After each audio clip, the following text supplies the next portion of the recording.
Ayla. Shalom. Shalom. We the brothers from GMS New Orleans coming at you with another live camp. But prior to getting started, we want to give all infinite honor and glory to Yahweh Ba'Shem Yahushua Ba'Shem Rakadash. double honors to the elders and apostles at Great Millstone who rule and teach well. Peace, blessings, and salutations be to the hopeful elect scattered throughout the four corners of the earth. All right. And today we're gonna talk about giving the Lord his respect, man. Giving him his reverence. Okay. All right. The Lord is a bad man, and he's to be feared. Okay. You know what I'm saying? But we have these people out in the world. 2/3 of our people, in the rest of the world, believing in science and so-called Buddhism and all these other different wayward doctrines and philosophies, man. You know what I'm saying? And now they're not fearing the Lord, but yet the Lord is going up to and fro throughout the planet Earth, doing what? He's working, man, putting in judgment. Showing you what he's all about. Okay, but everybody is lollygagging in Babylon and having a so-called good time. All right. You got that song running here. This is the book of Psalms, chapter 119, verse 126. It said, "It is time for thee, O Lord, to work, for they have made void thy law." Right. They made void the scriptures, man. Okay. Well, what the Lord came out and set to do. All right. The people are over here, BSing, man. Okay. And what is the Lord doing? He's showing you through his judgments. He's putting in work, man. He's not playing. Okay. The time to repent. It's been time to repent already. You know, you're a day late and a dollar short. So you need to return back to your power, or you're gonna be through. With Babylon the Great, you're gonna be destroyed. Okay. They add a little more of that. Nah, that was it. But okay. I wanted to make a point too, because when somebody starts working, actions get produced. Because it's only so long that the Lord gonna have his men, his prophets out, teaching. All right, for you to repent, come back to your power. It's only so long that's gonna last, man. Like the brothers. You want to say something? I want to say too, yeah, how they making void thy law. They say, man, they glorify wickedness, man. The things that the law is against. That's why it's time for the Lord to work, man. Yeah, because ultimately the Lord is getting tired of seeing it, right? Yep. The angels reporting it in, and the Lord, he can't behold wickedness for much longer. That's why I said I will hold my tongue no more, and that's why I said, action is going to start getting produced in mass numbers. We're going to start seeing hundreds of thousands of people dying, by the judgment of the Lord. Like I said, the Lord stopped holding his tongue, right? When the apostles and Abba Bivens and men of that nature, started coming out and preaching his word, man. Right? They discussing the things that Esau Edom is planning to do. Right? Telling you so-called Negroes, Latinos, and Native Americans that you are the children of Israel. Right? That's when the Lord stopped, holding his tongue. And he's been talking for 40 years. Yeah. He getting tired of talking, man. And I remember when I first came in, the brother Kaya, he always used to say, "Hey, the Lord finna start putting up biblical numbers, yes. Right? Biblical numbers, mass death. Okay, and we starting to see that with what these wars, okay, over there in Palestine and Israel, So the Lord, he's actually starting to put those numbers in the earth, and hey, this place is about to get its just dessert too. Right. So backing up what the brother said, man, I believe it was, if I'm not mistaken, it was the Assyrians, where the Lord had slew like 100-something thousand men. You know what I'm saying? The angel of the Lord came through, and when the men woke up at the next day, they was like, dang, who did this? It was the Lord that did it. You know what I'm saying? He's putting his name on everything he's doing in the planet. Okay? And what is Jake doing, man? Jake is out here playing around, man.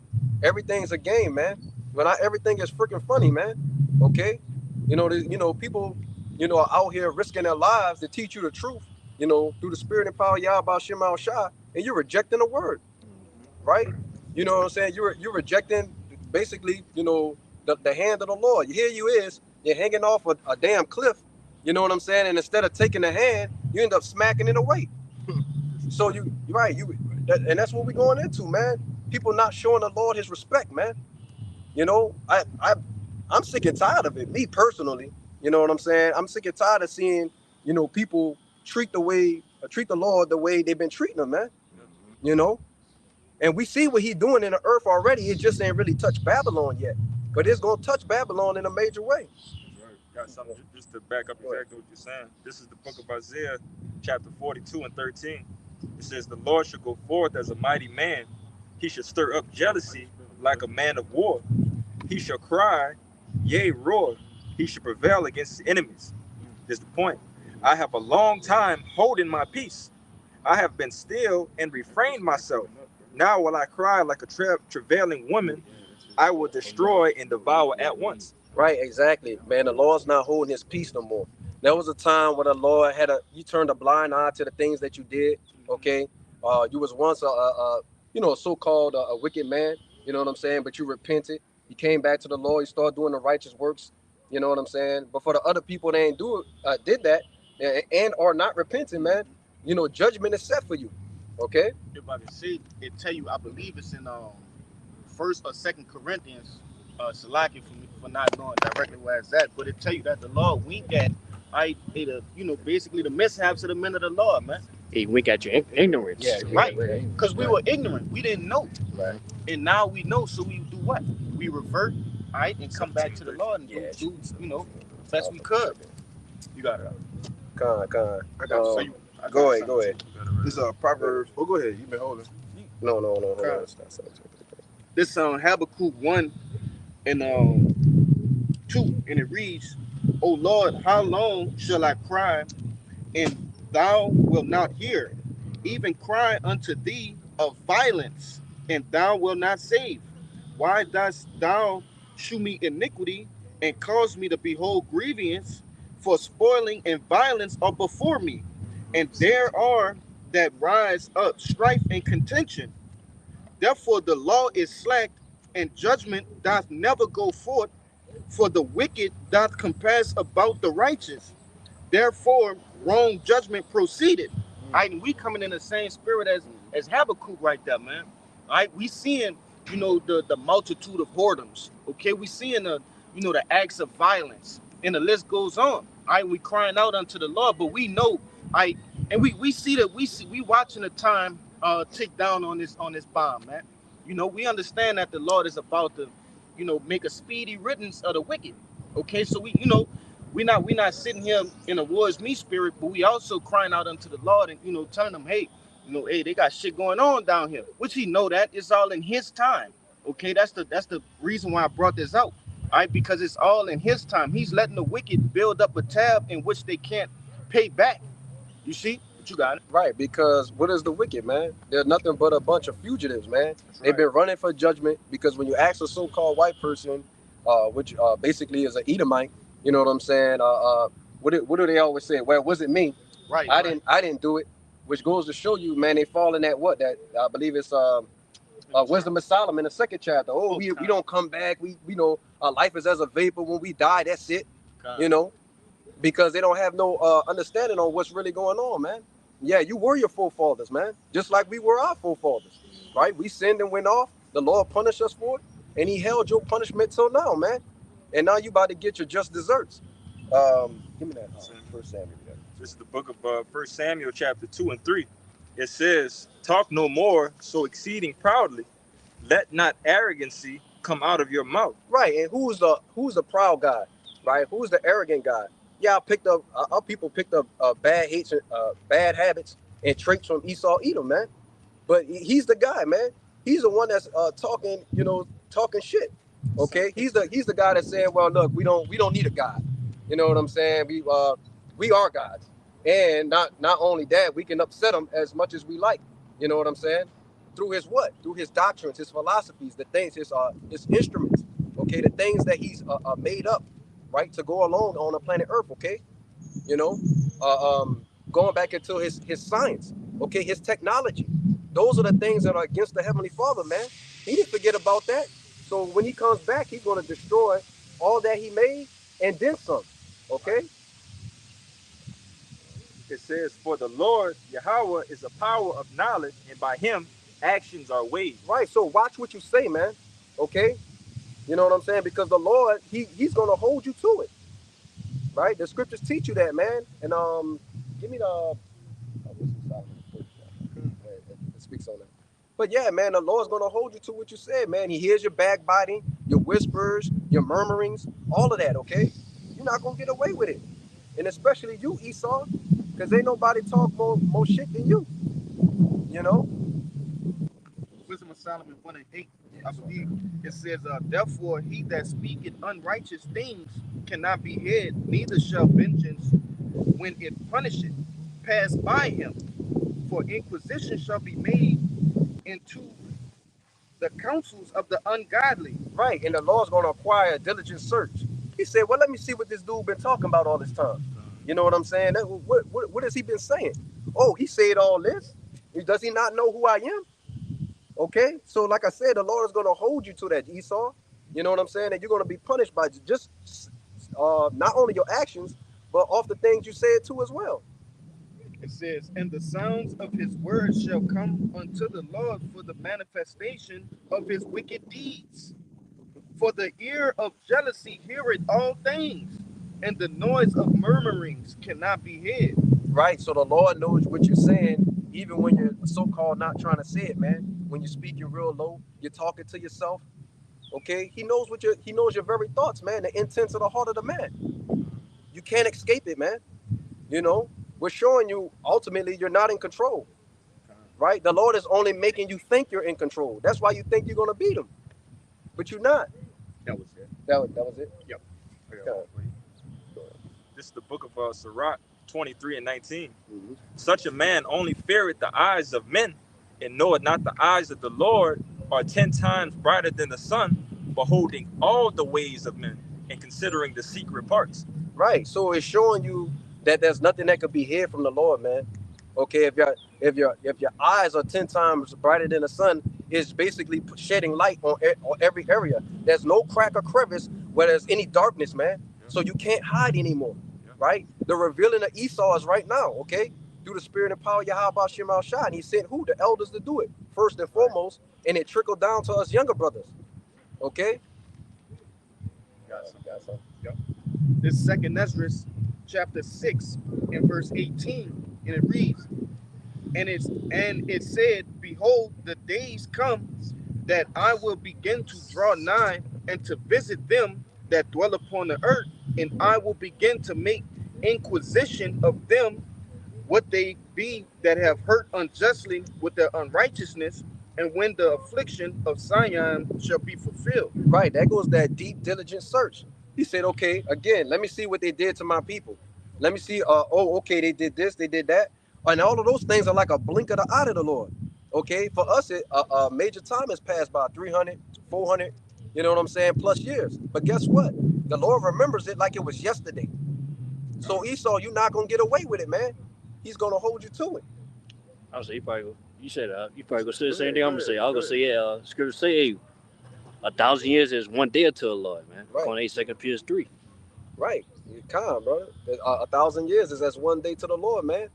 It goes to show you that the Lord created time, right? Space, matter. All of that's been created by the Lord. He's not subject to it, okay? Right. You know? I got a word for you too. Go ahead. Because we brought out that word inquisition twice in two different scriptures. Right? This inquisition, the online etymology, and it reads a judicial investigation, an act or process of inquiring. Let me see. It says a searching into, a seeking, a legal examination, a seeking of grounds of accusation. Let me see. That's it. That's it. But what did it say? It says judicial. It said Yeah. it's basically it says legal, right? Yeah, legal. It says legal. And so what is the Lord gonna hold you to? His law, man. That's right. You know what I'm saying? That's what he's gonna hold you to. Showing you obviously that the law's not done away with, Jake. You know, and even more so, the law's so cold with it, he didn't even give Esau the law. That's how cold he is. He didn't give Esau the law at all, but he's still gonna hold him to the law. Right. Yeah, That's go ahead. no. What you gonna say? I say it because in the kingdom they're gonna be held to the law, the standard of the law. Well, the Lord created the law for us, and it was intended for us to rule from the beginning. Right. So naturally, the natural order of things is what the other nations, the heathen, is to come up under us and what? And follow what we were doing, because we are the chief nation, man. Mm-hmm. You know? Go ahead.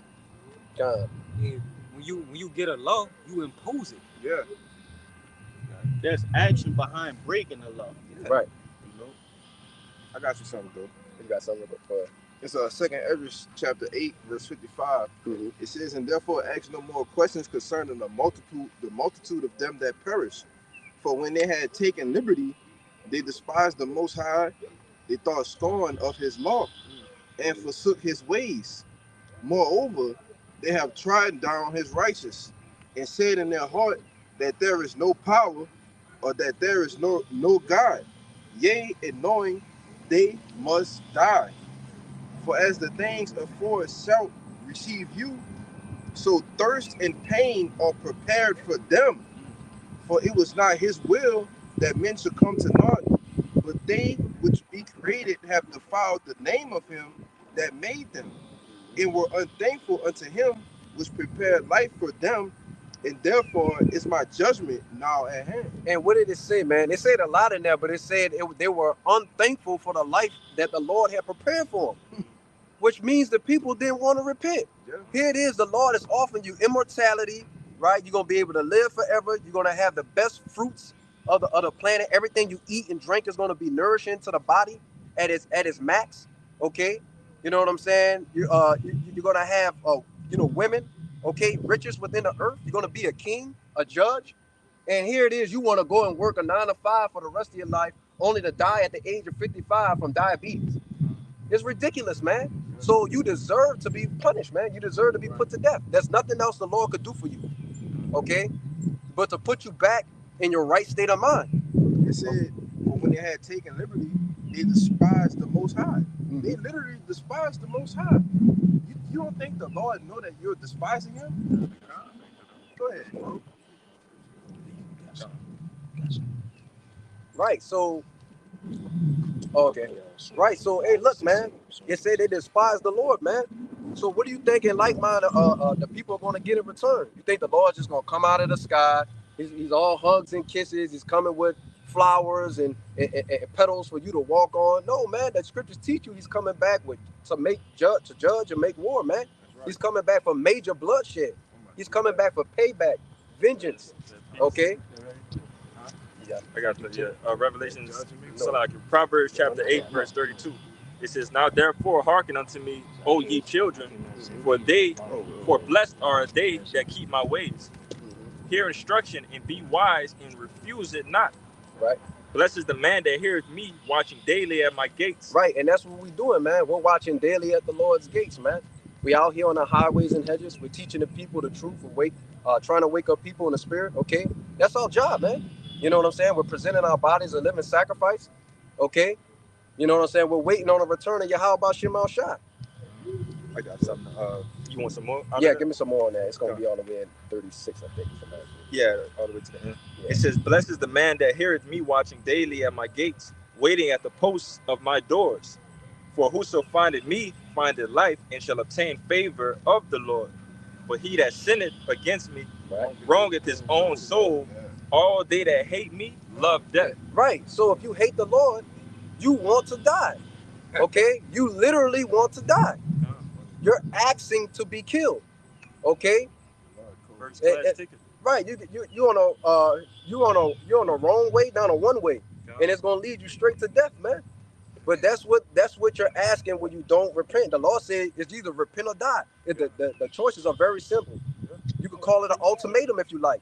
But the point is, you're going to die, Jake, if you don't do the right things. Okay? You say you had a... Yeah, I got some, again, with our people, in their wrongdoings, just constantly just resisting the disrespect, man. Mm-hmm. It says Acts chapter 7, verse 51. Mm-hmm. It says, ye stiff-necked and uncircumcised in heart and ears, ye do always resist the Holy Spirit as your fathers did. So do ye. Which of the prophets have not your fathers persecuted? And they have slain them which showed before of the coming of the just one, of whom ye have been now the betrayers and murderers. Right, and exactly, man. And we seen that today in the chat earlier, man, that they had a brother that basically suffered persecution, earlier, okay? You know what I'm saying? And who was at the hands of? It was at the hands of a Jake. And more than likely, you know what I'm saying? He sold out. Somebody came to him, offer him a little bit of money, say, man, you know, go do this brother some hurt, man. But the Lord said, touch not my prophets, touch not my anointed and do my prophets no harm, man. Okay? So, you know, I was watching a video earlier. The Lord said, the brother said he was going to throw up curses on him. And I was right there with him. You know what I'm saying? You know what I'm saying? Because you deserve it, man. Yeah. You know, we're tired of you sell out. And you wicked jakes, man. Okay? Right. You damn coon in there having ass jakes, man. Yeah. You're aggravating to deal with, and there's nothing else to do with you. You don't want to repent, you gotta go. Yeah. That's it. And if I could back you up, brother, again, you know what this is going into, we could look through our entire history and see that it's most of the time, majority of the times, it's always been Jake going against the prophets, bro. So again, right before you get to it, you know, it's nothing new under the sun. So these people are here in their lots, as we are in our lots right now, you know, preaching the word of Yahweh Shem Yahushua. The 2/3 of our people that have persecuted, you know, the prophets back then, they still here fulfilling their roles, you know, but that's going to end with death, you know. But you got it, bro. You bring out what you got. This is 2nd Ezra chapter 1 in verse 32, and it reads, I sent unto you my servants, the prophets, whom ye have taken and slain, and torn their bodies in pieces, whose blood will I require at your hands, said the Lord. Right, exactly. So, you know, what did they do, man? Right? They misused the prophets, they abused the prophets, they killed the prophets. And that's at the hands of Israelites, man. Okay? So the Lord didn't basically pass away and the people was like, let his blood be upon us. Those words wasn't said for no reason. Okay, because in today's time, guess what? The people are gonna have to be what? They're gonna have to be put to death for that, man. You know, now we know the blood could be upon you to save you, or it could be upon you for judgment, which is to ultimately kill you, man. You're gonna die with this beast system. Okay? You're gonna be basically nuke food. That's even if you make it that far. You know? And honestly, bro, I pray for those people that, you know, oppose us and do brothers harm to be preserved for the greatest destruction. Right. You know, however that may come to them, I hope they get past all of that, you know, little shit that, you know, regular 2/3 is gonna get that have no idea that what we doing. You see, those that do know, they actually persecute us, bro. I hope the Lord got a special gift for them, bro. And usually that comes with a slow death. Yeah. Because a bullet to the head, you know, just backing up what the brother said, a bullet, that's too easy. No, that's too nice for you know, men calling brothers jobs, you know, trying to get them fired, you know, and in this case right here, somebody actually trying to put harm to the brother's life. You know, we pray for a slow death to you guys, you know, agony, you know, gruesome pain, you know, that you got to feel, you know. Hopefully the Lord slows down time just for you to feel it even more, you know. But you brothers got it. Let me bring this out real quick. I got that word for you too. Okay. But this is Matthew 23.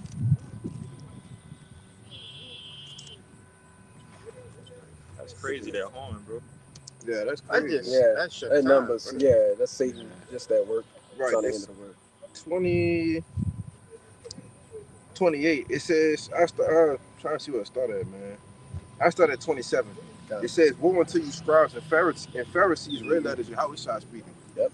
Hypocrites, for ye are like unto whited sepulchres, which indeed appear beautiful outward, but are within full of dead men's bones and all uncleanliness. Even so ye also outwardly appear righteous unto men, but within ye are full of hypocrisy and iniquity. Woe unto you scribes and Pharisees, hypocrites, because ye build the tombs of the prophets and garnish the sepulchres of the righteous, and say, and it's the point, and say, if we had been in the days of our fathers, we would not have been partakers with them in the blood of the prophets.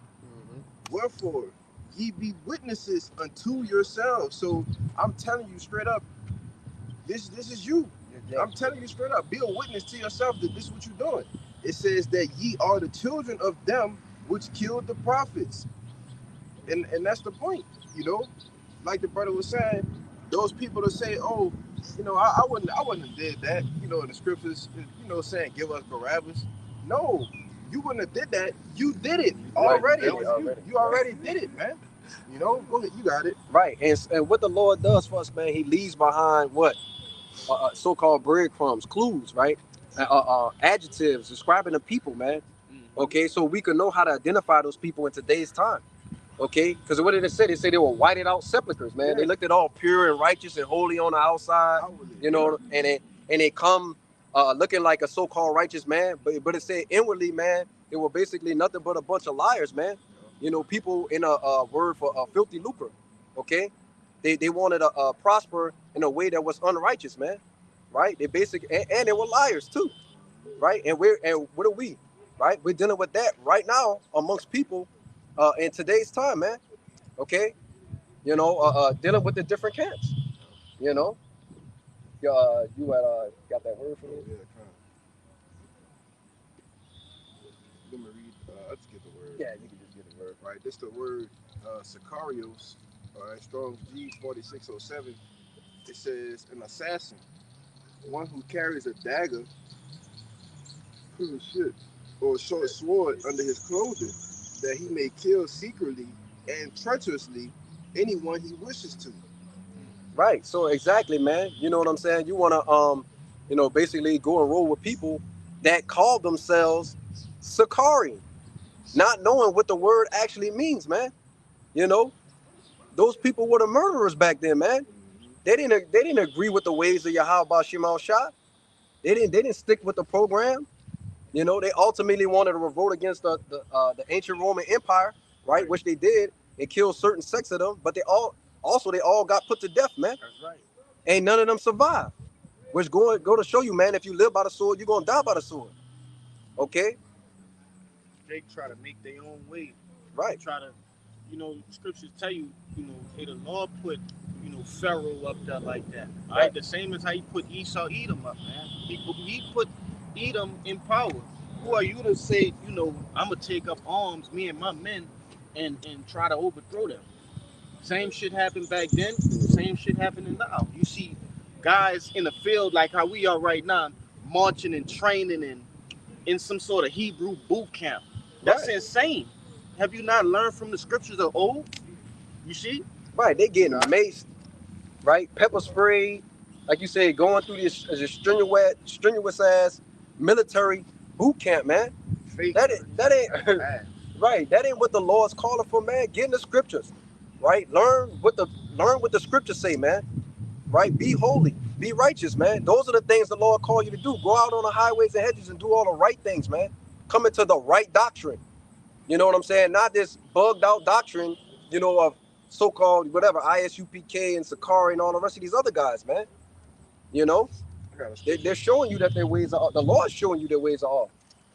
I got this one. This Zephaniah chapter 3 verse 8. It says, "Therefore wait ye upon me, said the Lord, until the day that I rise up to the prey. For my determination is to gather the nations, that I may assemble the kingdoms, to pour out mine indignation, even all my fierce anger, for all the earth shall be devoured with the fire of my jealousy." Right. And like the brother was saying earlier, Jake is always trying to pave a way for himself. Okay. He wants to make a name for himself. We seen that with people, I believe it was in the book of Maccabees. The guy wanted to make a name for himself and a damn elephant fell on him, man, and killed his ass. You know what I'm saying? And that was just judgment of the Lord, man. And our people are steady doing the same things over and over again, which shows you that what? History repeats itself, man. You know what I'm saying? We're basically keep living out a recycled history, man. Okay? And you're supposed to be waiting on Yahweh Shema Shah. The Lord say vengeance is his, man. It don't belong to you. Right. You know what I'm saying? The Lord been waiting over 2,000 years to get at these devils. And here it is, you want to jump the gun and take his glory. Right. Man, it's not going to happen.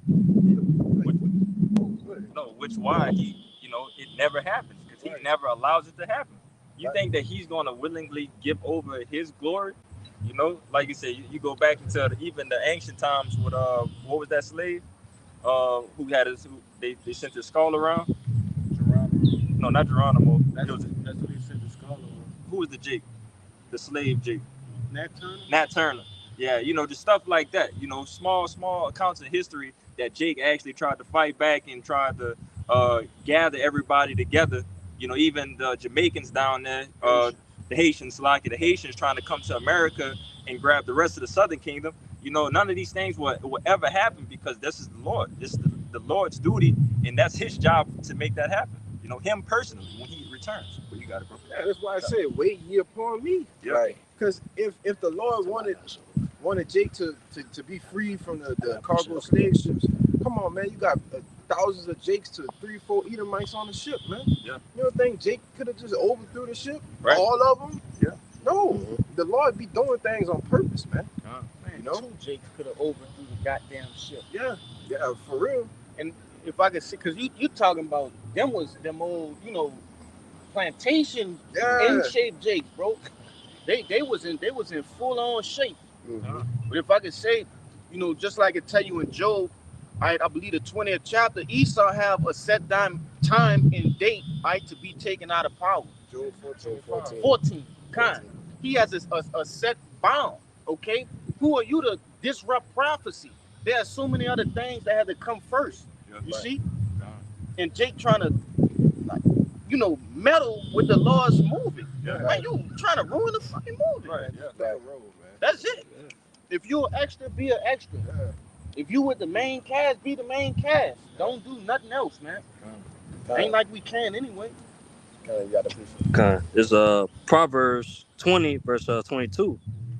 Say not thou, I will recompense evil, but wait on the Lord, and he will save thee. He shall save thee. That's the point.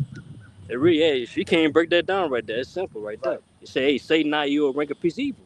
Right. You got to wait on the Lord, man. He gonna save us. Right, Out man. here, man. Because at the end of the day, you know, like the brother was saying, it's the Lord's movie, man. And guess what? Ain't no spoilers in this movie. Right. The Lord tell you straight up what it is, man. You know, so there's no way to upset the prophecy, right? Because you're really not in control. Okay, you're nothing more than a puppeteer, and all of us are. You know what I'm saying? We're at the we're in the hand of the Lord, man, doing the righteous things. All we doing are people doing wicked things. To just roughly paraphrase, a man's goings is of the Lord. How can a man then understand his own way? Right. You know, but you got Absolutely. you want the Lamentations? Yeah, 37.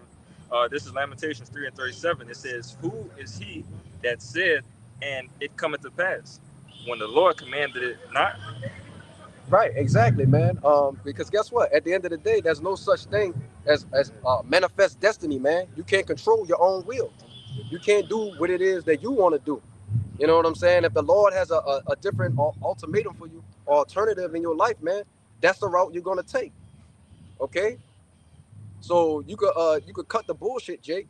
Got the NLT for you. Go ahead. Lamentations 3 and 37 in NLT. It says, "Who can command things to happen without the Lord's permission?" Right, exactly, man. We're showing you, man, the Lord, is in control of all things. The Lord is in control of all things, man. You know, everybody and everything on a planet is under His will, man. Yep. It's the book of Sirach, chapter 18 and 1, and it reads, "He that liveth forever created all things in general.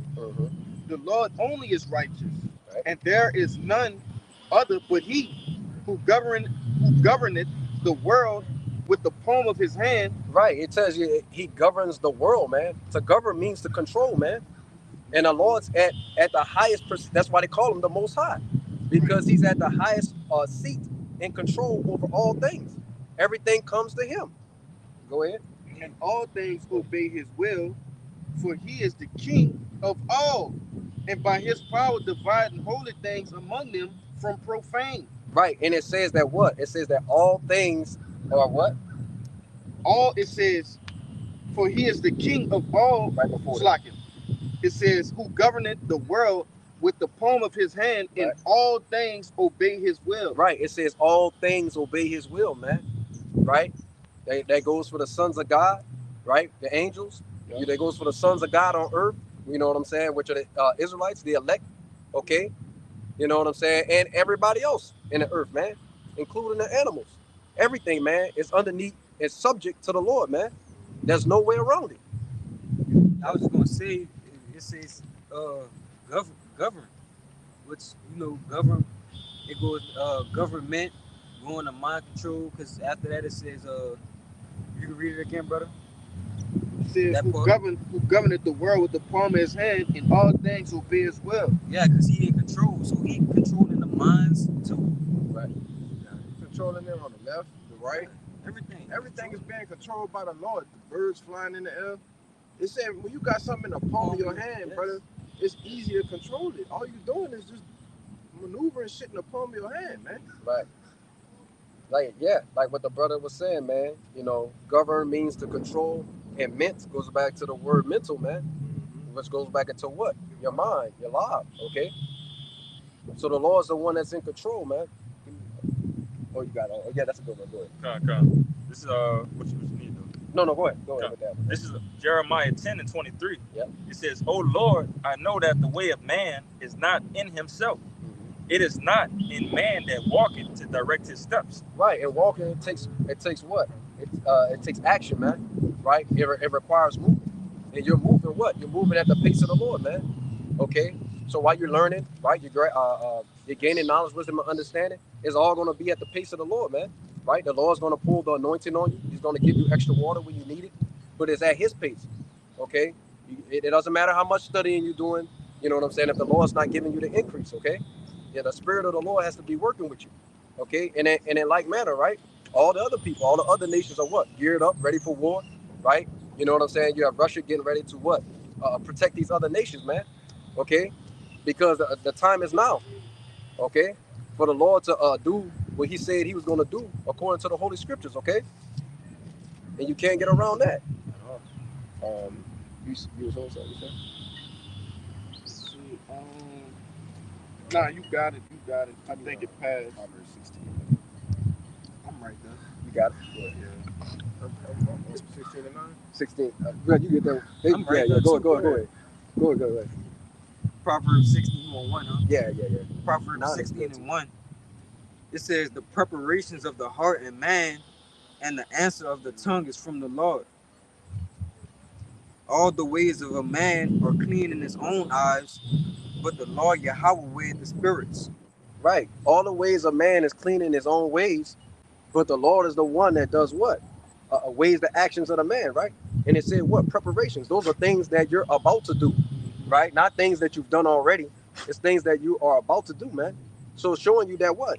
Again, you're nothing but a puppet in the hand of the Lord, man. He's the one pulling the strings, and there's no way to get around that, man.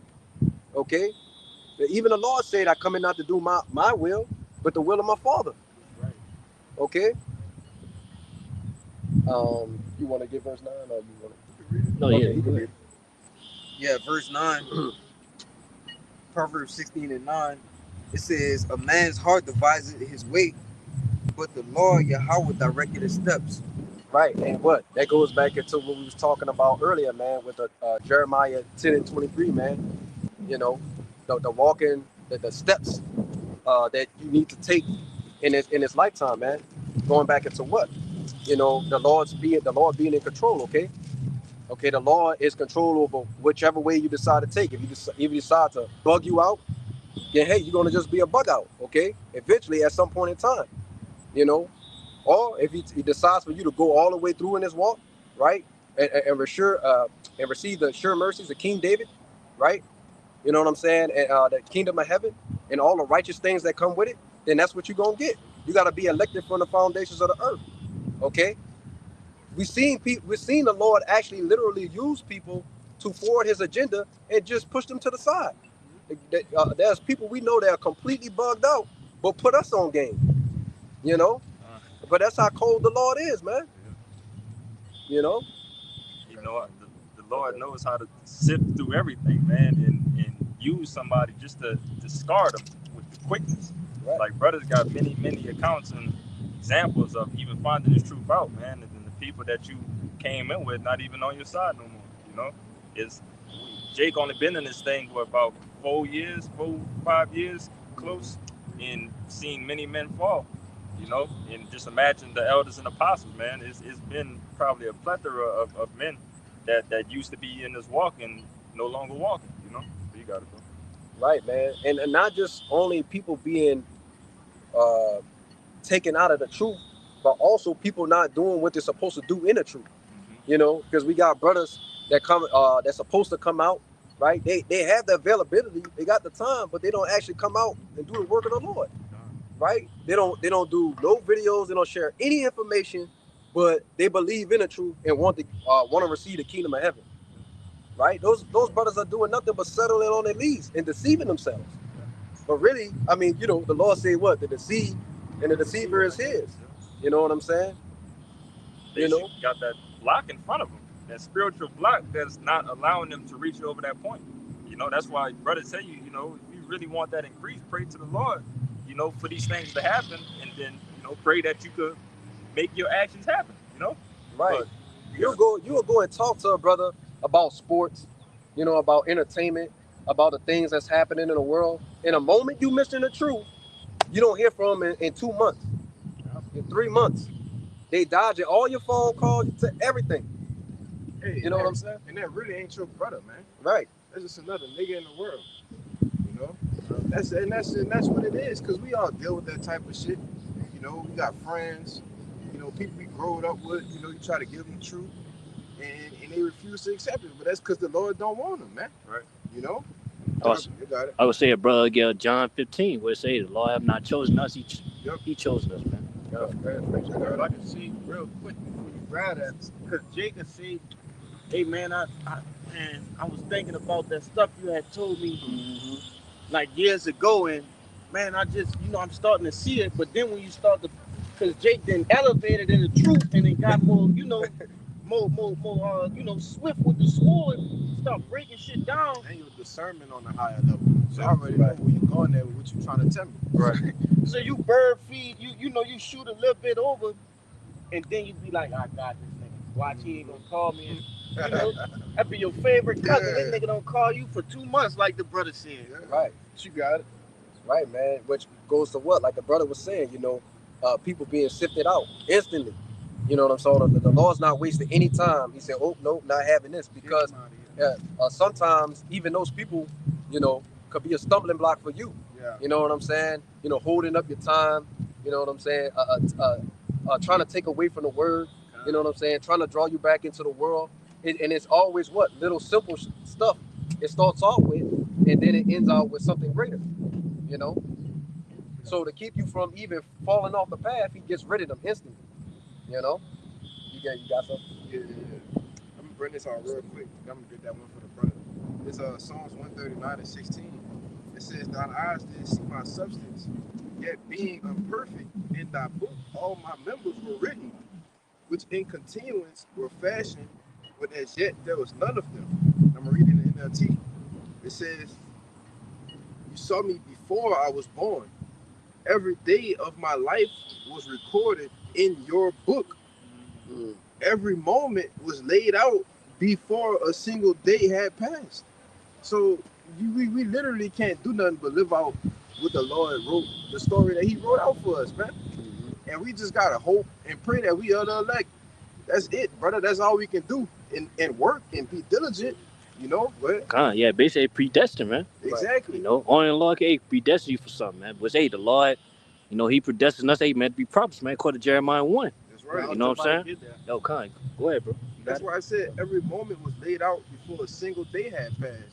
So when you of the elect, that's already laid out. If you're not, that's already laid out. If you gonna come in for a time in the season, that's already laid out. If you ain't gonna come, you ain't gonna get the word at all. That's already laid out, brother.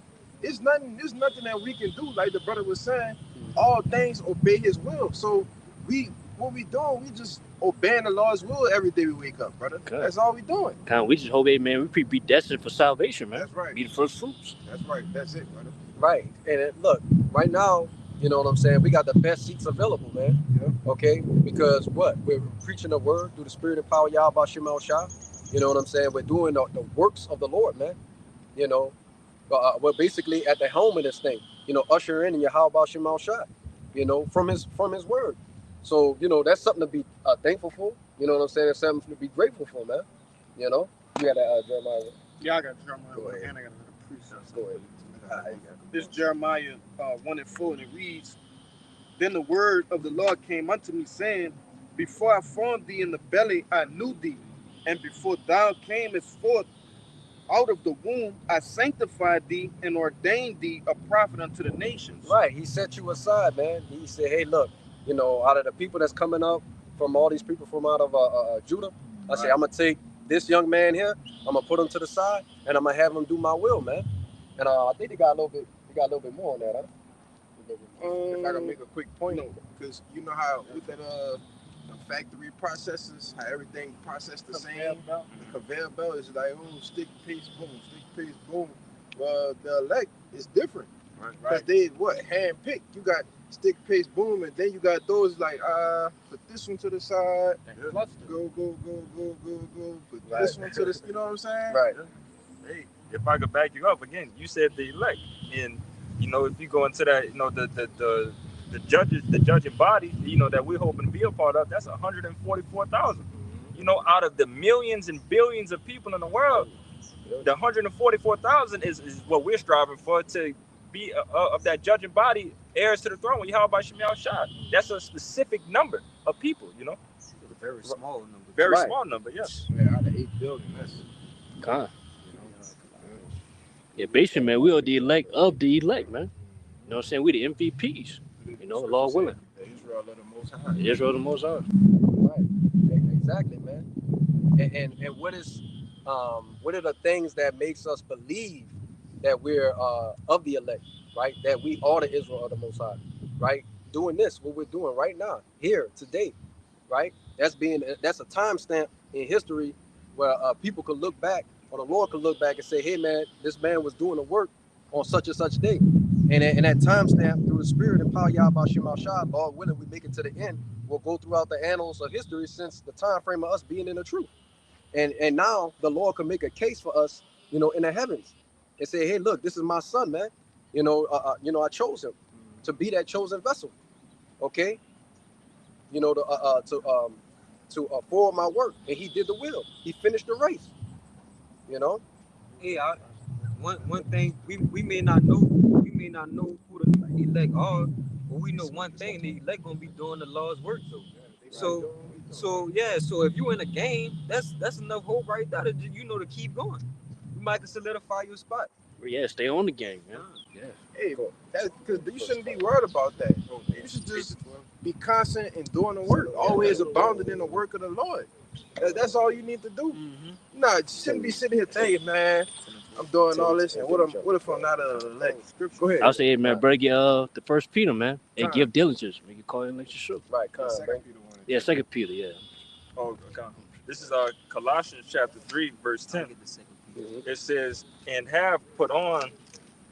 Start over. Yeah, I was about to say. Colossians 3 and 9, it says, lie not one to another, seeing that ye have put off the old man with his deeds, and have put on the new man, which is renewed in knowledge after the image of him that created him. Right, you know, giving us what? Basically, adjectives, right? Describing how a person would be when they come into the truth, man. You know, being renewed by that knowledge, which we've been given, man. Right? We've been having that, we got that unction. 12. Verse 12, it says, Colossians 3:12, put on therefore as the elect of God, holy and beloved, bowels of mercy, kindness, humbleness of mind, meekness, long suffering, forbearing one another and forgiving one another. If any man have a quarrel against any, even as the Mashiach forgave you, so also do ye. Right. So throughout this chapter, you know, the Lord is basically giving you basically prerequisites on how the elect will be, man. Right. It says mercy. Right. What else did it say? It said forgiving. It's like if a man. Hold on, because if I can say it real quick, it said put on. Right. Put on. Oh, so yeah. Basically, the Lord listen all the attributes that He looking for. Exactly. You know what I'm saying? Just like a coach. Like, yeah, you all to make to a team, look for a certain player that's gonna perform that certain attributes that He looking for, man. Yeah, it said to put on, therefore, as the elect of the Most High. To put something on means to wear it. When you wear something, basically your mindset, your attitude is you're gonna act like it. Right. If you're wearing something, you're gonna act like you got it on. if you follow those attributes, like it said, holy, beloved, bowels of mercy, kindness, humbleness of mind, meekness, long suffering, forbearing one another, like the brother was saying, it's the attributes of those men that's putting on the elect, man. You know, go ahead. Right. So, like the brother was saying, basically, you're portraying a certain image. Yes. Okay. And when you go into that word image, it goes back into what? A profile, right? A likeliness, a stature, resemblance, right? This is what the elect will resemble. This will be what the elect will be likened unto. Okay. And then it gives you all those different things, man. It gives you all those different, what we call in today's time, character traits. It said, okay, I see this man. He's different from everybody else. He ain't bugging out. You know what I'm saying? He's not worried about what's going on. He's at ease of mind. You know what I'm saying? He's humble. You know what I'm saying? He's not like everybody else. This could very well possibly be a man of the Lord. You know? You see it in our day-to-day life. When we go out, we've heard people say this. Not saying that we are the elect, but we are of the hopeful elect, man. All right, we're hoping to be that. So it's encouraging when you hear people say, damn, I've never seen nobody like no group of men act like y'all. Mm-hmm. We see y'all sharing food and breaking bread, and we're not raising our voices. Ain't no skirmishes, things of that nature. Yeah, so it's in other words, we ain't acting like niggas. niggas. Yeah, not acting like niggas. You said it better than me. You see, again, it's a lot of young brothers. That's something that catches somebody's eye like nothing, especially in this world right now. Brother said, niggas in a sense, but just seeing that young men doing this on a Saturday at that and holding themselves in a manner. You remember one time when we was in Brothers, and Shawty was like, man, y'all know where we can get some piff, we can get some smoke at, and all it took for one brother to be like, nah, we don't do that. You don't really see that. Yeah, none of y'all, they shocked that. Oh, none of y'all 20-something years old, y'all don't smoke. No, we don't do that. Black lip ass away. Yo, come on. Spanking ass out of here. God, we don't move like that. Again, the Lord, He's giving you these characteristics of the elect, and I like to say, this audition that we have going on right now, we're trying to play our role in receive that star movie role, Mm-hmm. Yeah, I got some. This 2nd Ezra chapter 9, verse 20. You can bring. Oh, Yeah, you bring it. gotta get that, bro. Yeah, this 2 Peter 1:10. Okay. It says, wherefore the rather, brethren, give diligence to make your calling and election sure. For if you do these things, you shall never fail. Right, exactly. Never fall, somebody. Right, come, man. Yeah, man, that's what we supposed to be doing, man. Making our calling and election sure to y'all about your mouth shut, man. If you're not doing the works of the Lord, man, you're gonna get left behind. The Lord gonna say, I didn't know you, or I don't know you. And you don't want to be that guy, man. I seen a testimony of a brother, you know what I'm saying, amongst the body. All these other brothers crossed the line, but he ain't get the nod from, the elders. You know what I'm saying? Which means that there was something off about that brother's spirit. But he was amongst the brotherhood, right? Which strike fear in the brothers even after they crossed the line, because they didn't know what to expect next. That dream that brother had. Yeah, the dream the brother had. I remember that. Yeah, so it goes to show you how serious this is, man. We in serious business. Because a lot of things that you might look good on camera, like the elders say all the time, what you doing gonna look good on the camera. You bringing it out, you can prophesy, but what you doing when you're not around the brothers, what you doing when you're not on camera, all of that matters, man. That's who you are. That's right. who you are. You could be a perfect man of the Lord on the camera, Right. brother, and off the camera you could just be a total nigga.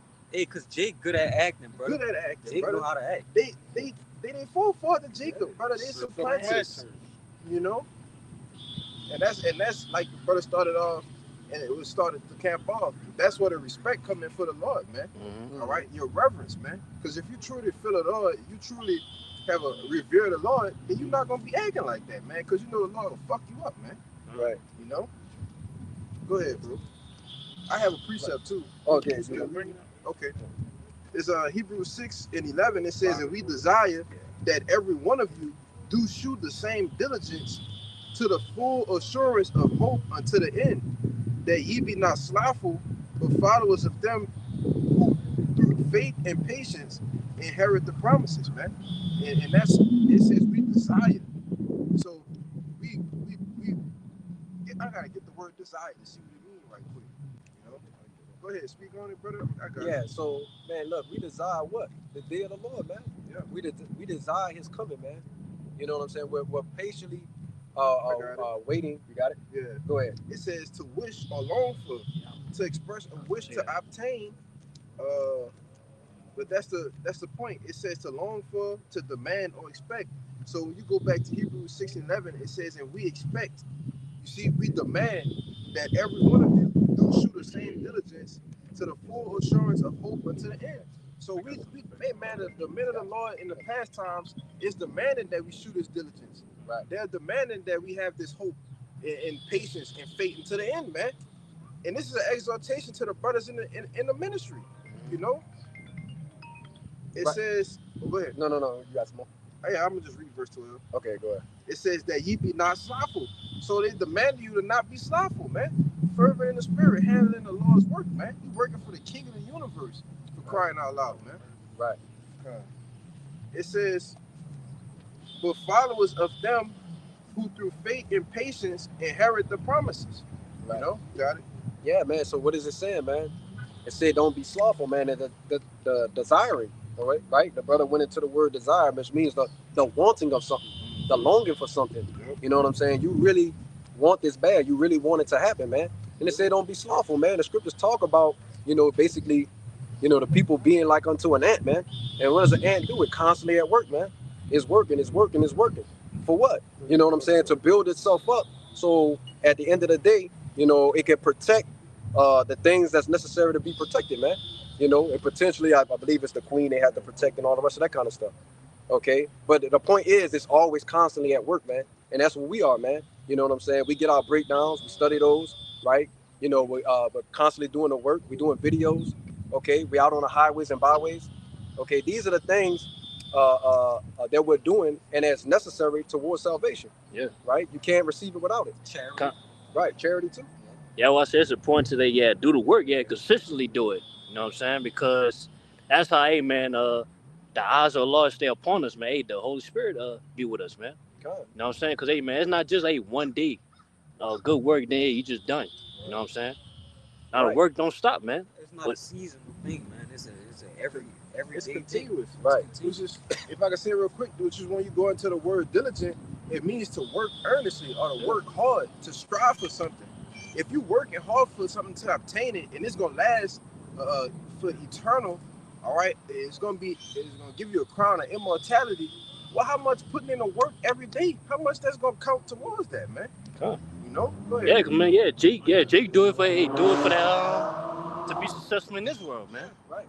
Jake putting away Michael Jordan's, LeBron James, Kobe Bryant. You know what I'm saying? Hey, all these other Jakes, man, that's in higher ups in this world. Yeah, they putting the work in, man, so they can stay relevant.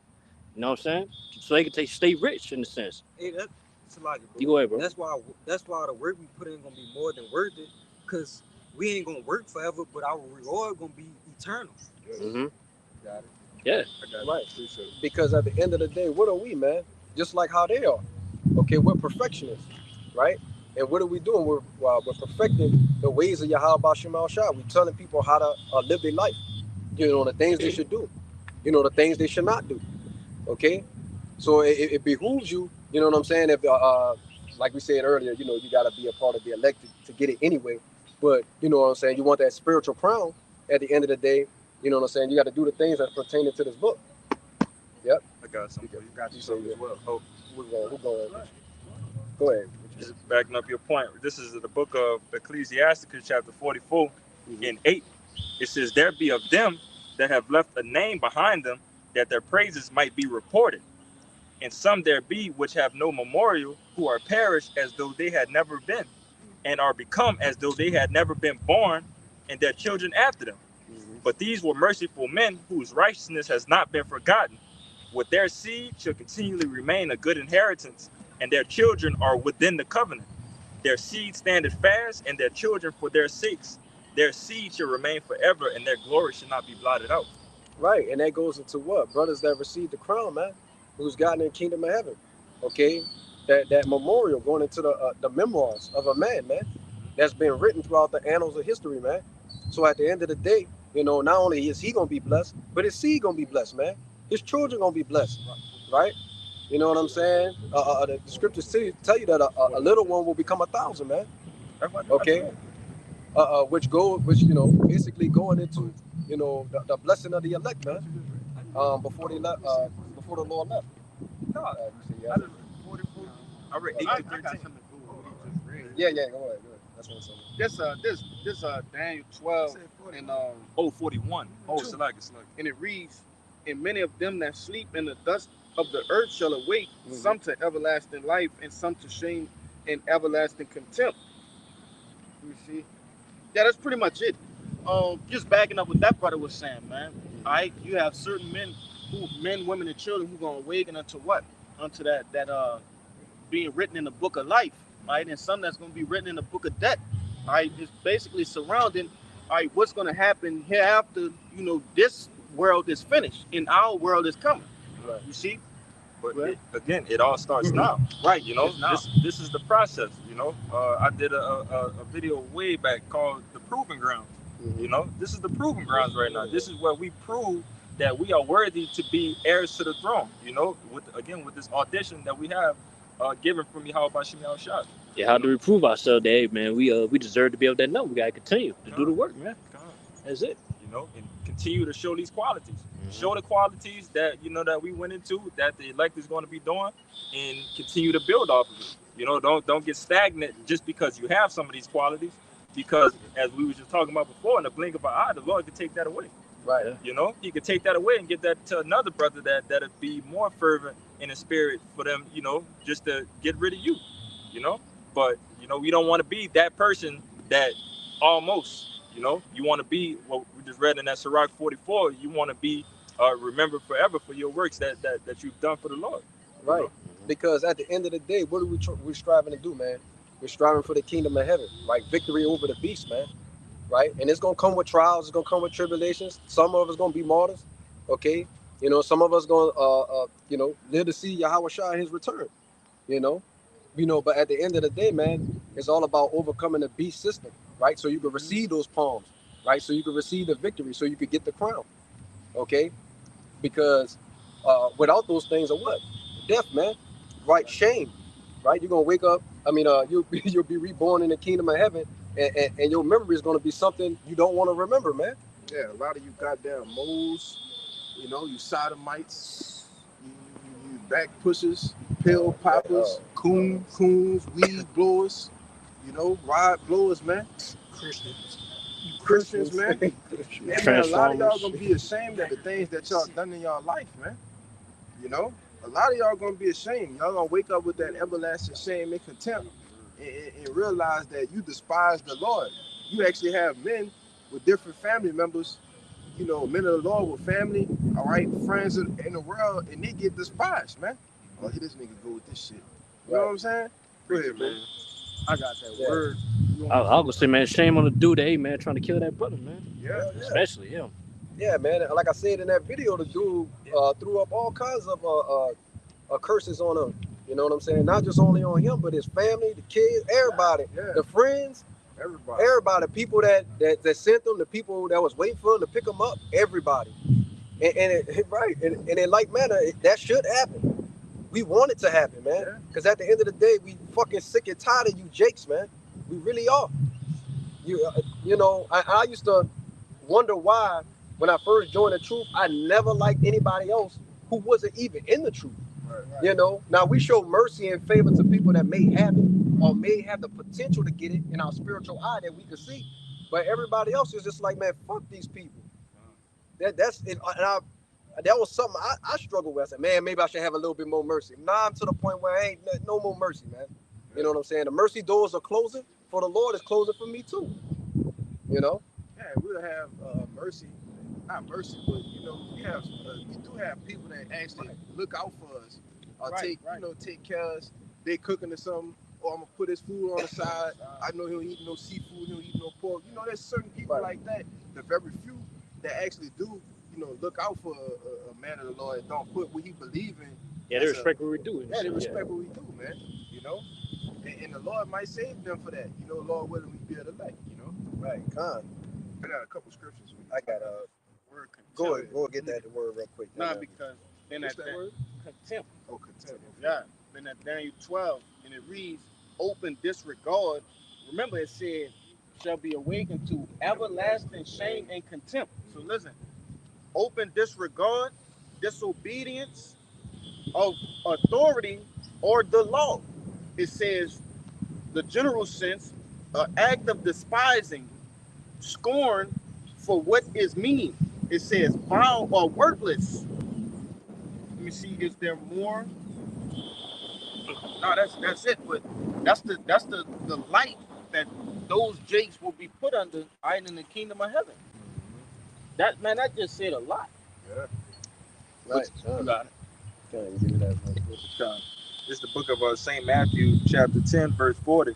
It says, he that receiveth you, receiveth me. He that receiveth you, receiveth me. And he that receiveth me, receiveth him that sent me.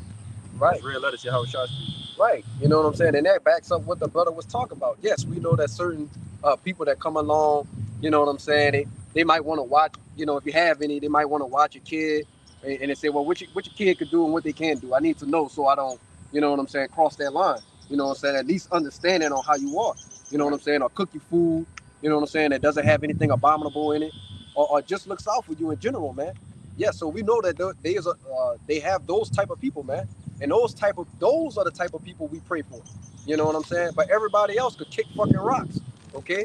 Ain't no mercy gonna be shown to you, man. They got the account. So like if I can say real quick, Go ahead. the account, I believe it, I don't want to butcher it, but it was when with the walls of Jericho with the harlot. They let the Rahab, she looked out for him, but that was just a case right there because she was a harlot at that. He was a heathen too. Con. Showing you what the Lord said exactly what he said. I'm gonna have mercy on whom I have mercy. Yep. And I'll have compassion on whom I will have compassion on. It's all up to him, man. They got a little bit more than that. Verse 41, it says, he that receiveth a prophet in the name of a prophet shall receive a prophet's reward. And he that receiveth a righteous man in the name of a righteous man shall receive a righteous man's reward.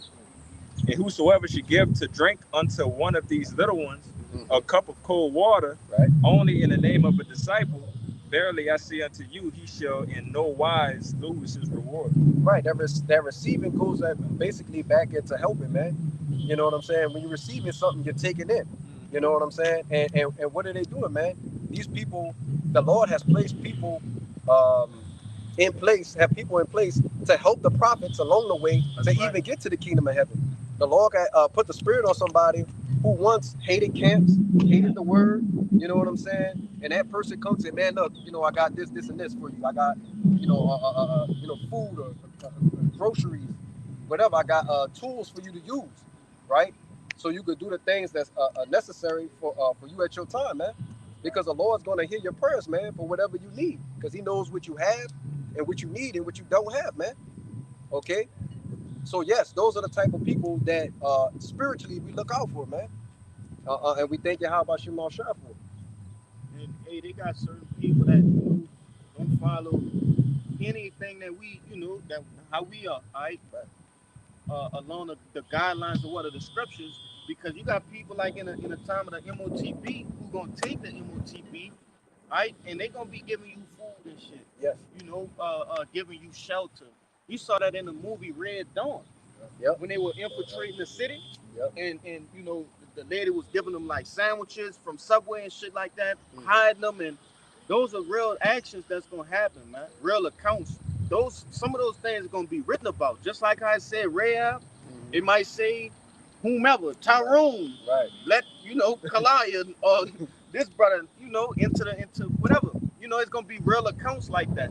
But you got it. Huh? Right. And at the end of the day, what does it do? It just magnifies the Lord's power, man. What we was going into earlier, okay? The governing of the mind, man. The controlling of one's mental, okay? Because that's what the Lord is doing, man. He's persuading the minds of men to do His will, you know. And you got a PC. You got three. You said you sold something. Huh? Yeah, it kind of changed. It kind of passed. Yeah, mine's changed. All right, give me a minute. You got it. Yeah, I got Go ahead, some.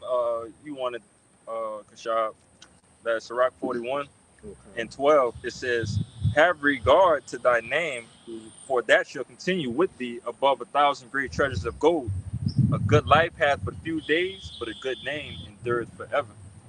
Right, man. So, what do you want to be at the end of the day? You want to be known as a bug out, a reject.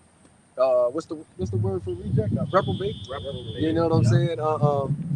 Is that what you want to regard it as? One wicked ass a nigga in the world, or you want to be known as the righteous man, a part of the Lord's ceremony, man.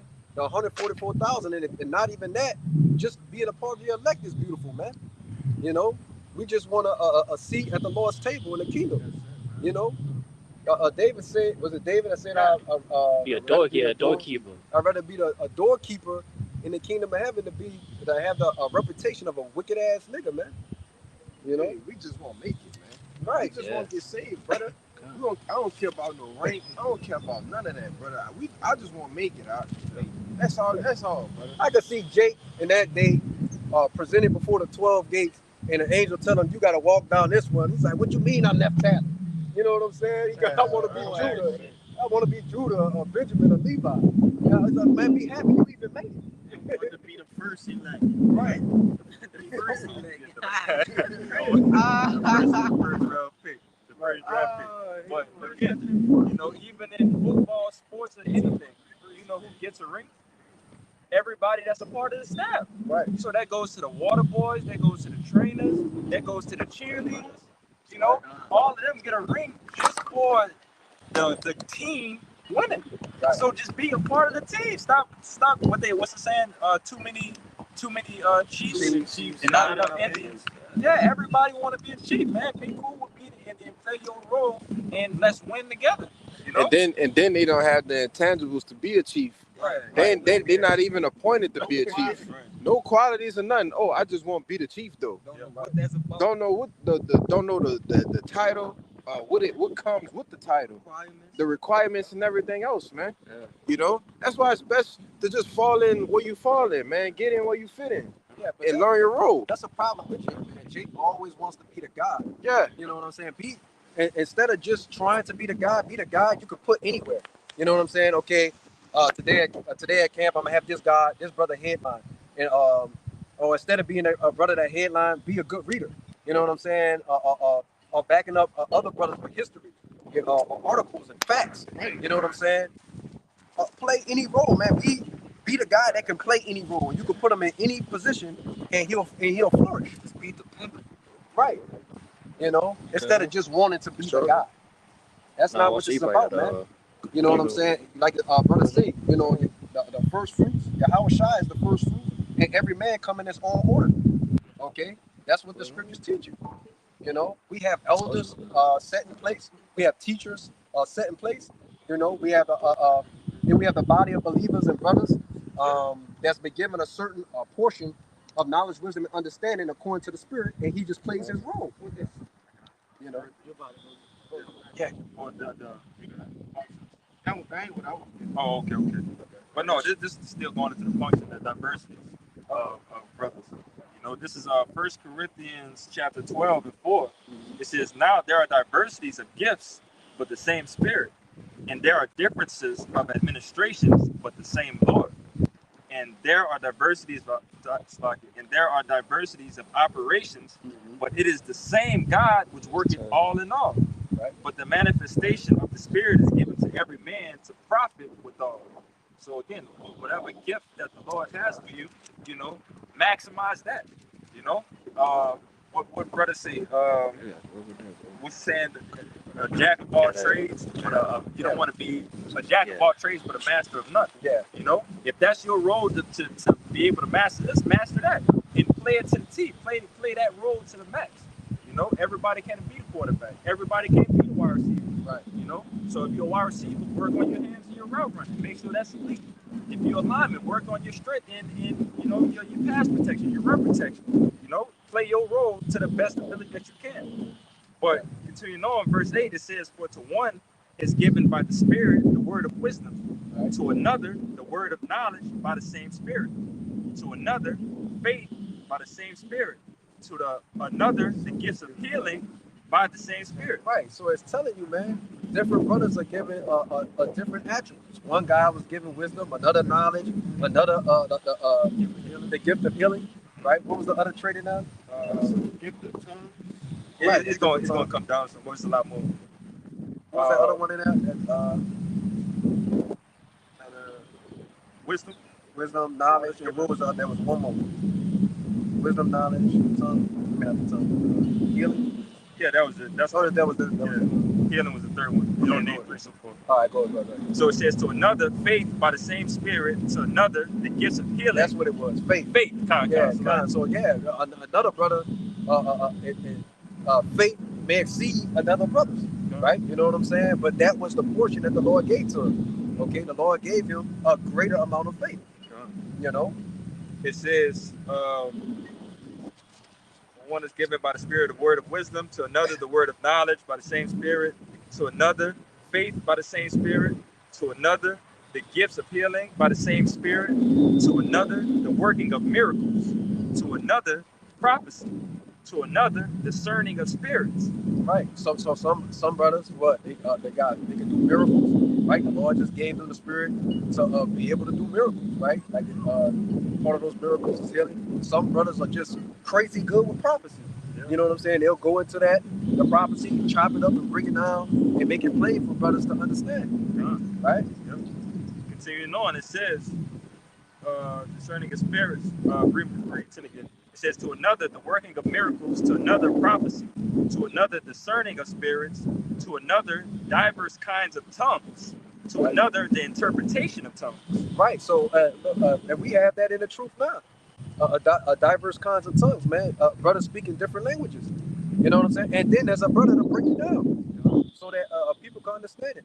You know what I'm saying? Because, contrary to popular belief in that so-called Israelite community, this is not an all-black doctrine, man.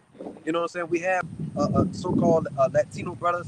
You know what I'm saying? We have different people that spread all throughout the four corners of the earth, man. You might have a brother speaking Mandarin, Japanese, okay, Arabic. Brother actually speaking. Yes. He's actually speaking and breaking down the scripture. Yes. Shout out to even shoot a brother from Mississippi. He speak like Spanish or a different language, like out there. I forgot where he at, but he in a different country, man. He able to speak a different language. You can't forget about the Yeah, that was Bayamyan. Yeah, that was funny. yeah. You can't forget about the signal, the hand. I forget the sign language. Yeah. The sign language, brother. That's a gift. You know, the Lord, might have took away, one of their senses, but still gave them a gift to still be able to teach the word. And that's how you know it's no excuse. But continuing on, I got two more. Hold on 1 second. I'm gonna have him get this real quick. That's Isaiah 49 and 12. Right. This is going into basically the saving people that's a part of the elect. Okay. Go ahead. It says, behold, these shall come from far. And let me go up one. Go ahead. It says, verse 11, and I will make all my mountains and way, and my highways shall be exalted. Right. The highways go into salvation. Okay. The mountain goes into what? The kingdom of heaven. Right. What the Lord has begun to establish on the planet Earth. Go ahead. Right. It says, behold, these shall come from far, and lo, these from the north and from the west, right. and these from the land of Sinim. Right, and when you go into that word Sinim, it basically goes into southern China. We're showing you that the Lord's salvation is going to cover what? The four corners of the earth, man.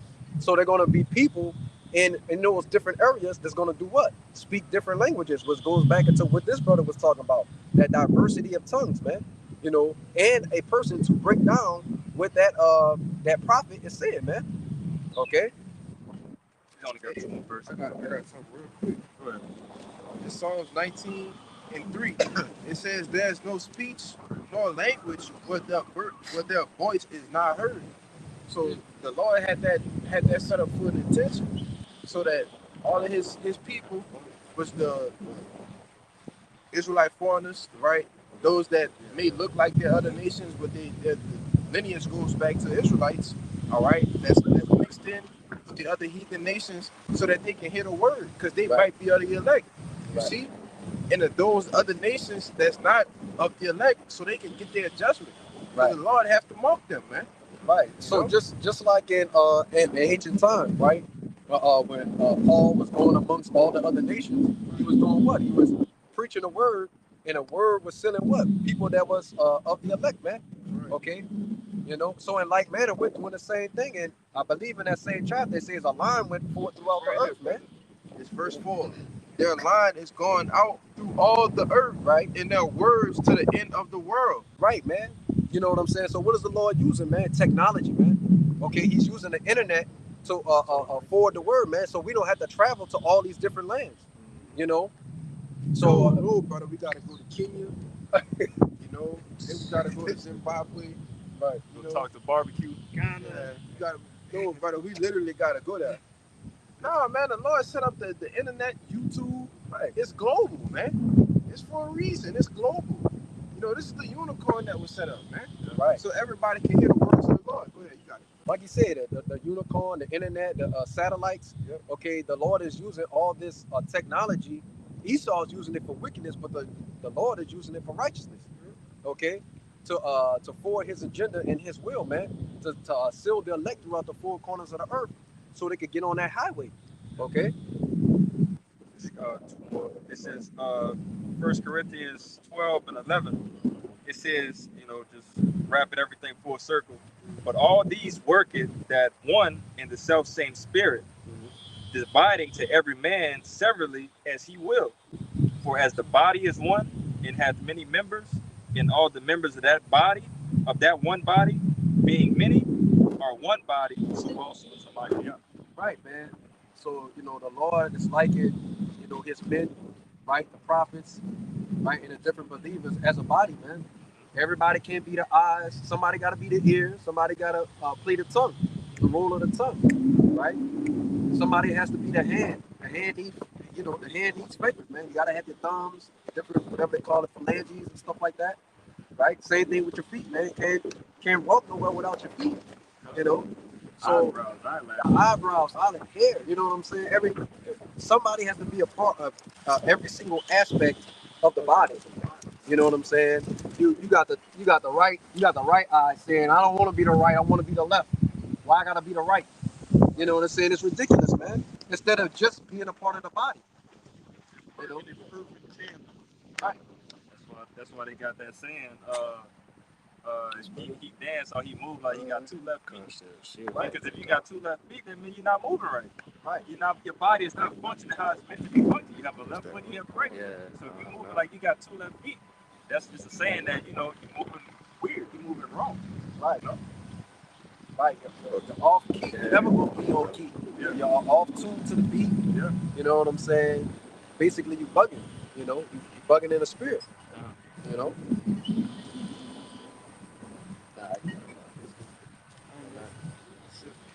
You know, like we got to show. Oh, we definitely about to show his. You better get past them. Oh, give me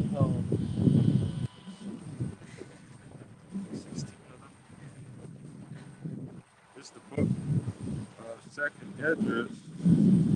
Yeah, man, because we're not through with this, man. Okay, as far as this judgment that's going to be coming on the planet Earth, right? Because what are we seeing right now, man? We're seeing these nations are geared up, right? They're ready to go to war. They're at war. They're not even ready to go to war. They're already fighting, right? You know, so it's our job to teach the people, man, what's going to happen, man. Okay, what's going to befall Babylon the Great, aka America, and to you so-called Americans, also known as Egyptians in the scriptures. Okay. This is 2 Esdras chapter 16, verse 11. It says, the Lord shall threaten, who shall not be utterly beaten to powder at his presence. The earth quaketh, and the foundations thereof. The sea ariseth up with the waves from the deep, and the waves of it are troubled, and the fishes thereof are also before the Lord and before the glory of his power. Right, man. And then what did it say, man? It said the Lord shall threaten, and who shall not be utterly beaten into powder at his presence, man. Okay, and the Lord's doing that right now, man. Okay, through his judgments, he's showing the people that, hey, look, you know what I'm saying? This is what's gonna befall the world. What's happening, okay? And it's coming here to it's coming to a city near you. You know, so you can get ready for that. You know? Finish? Good, yeah. Yeah, because we only seeing things on a minimal level right now. It's not even reached into a time of, we scratched the surface barely of Jacob's trouble, right? So once these things start getting to a medium, all right, and then it's going in full-fledged shit hit the fan, that's when we really gonna see the true judgment of the Lord, man. All right, and ultimately the return of Yahweh Shai. All right, when he said, "Who shall threaten? Who shall not be utterly beaten to powder?" Man, Hey, man, the Lord gonna get busy. Go ahead.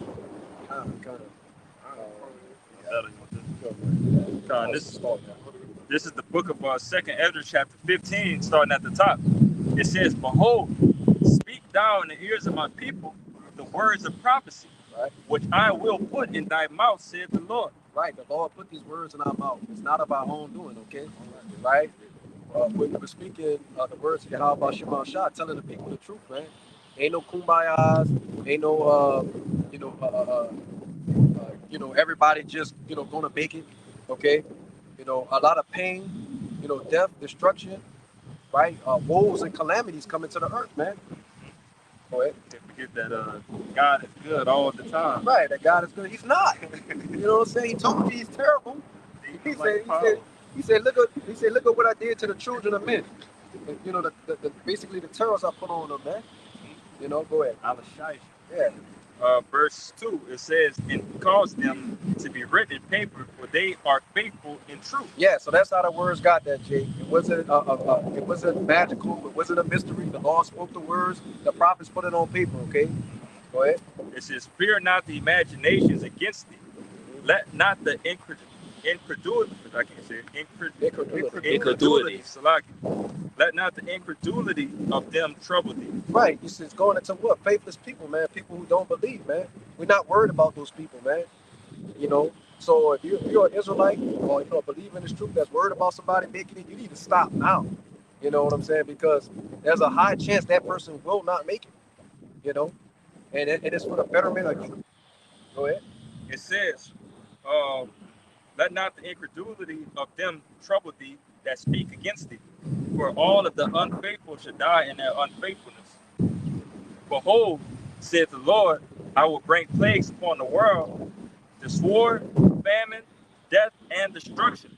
Right, and that's what we're seeing now, man. We're seeing sword, right? There's famines in different lands right now, man. Anytime a country goes to war, there's going to be a famine. Okay, and Like we did the lesson last night, we clearly see a famine is coming here. right, We clearly see this country is at war. Go ahead. I just want to make that point. right, con. You know what I'm saying? Like I was saying, sword, famine. It said death, destruction. Okay, this is what Babylon the Great, aka America, got looking forward to, man. All right. Yeah, continue. It says, "For wickedness hath exceedingly polluted the whole earth, and their hurtful works are fulfilled.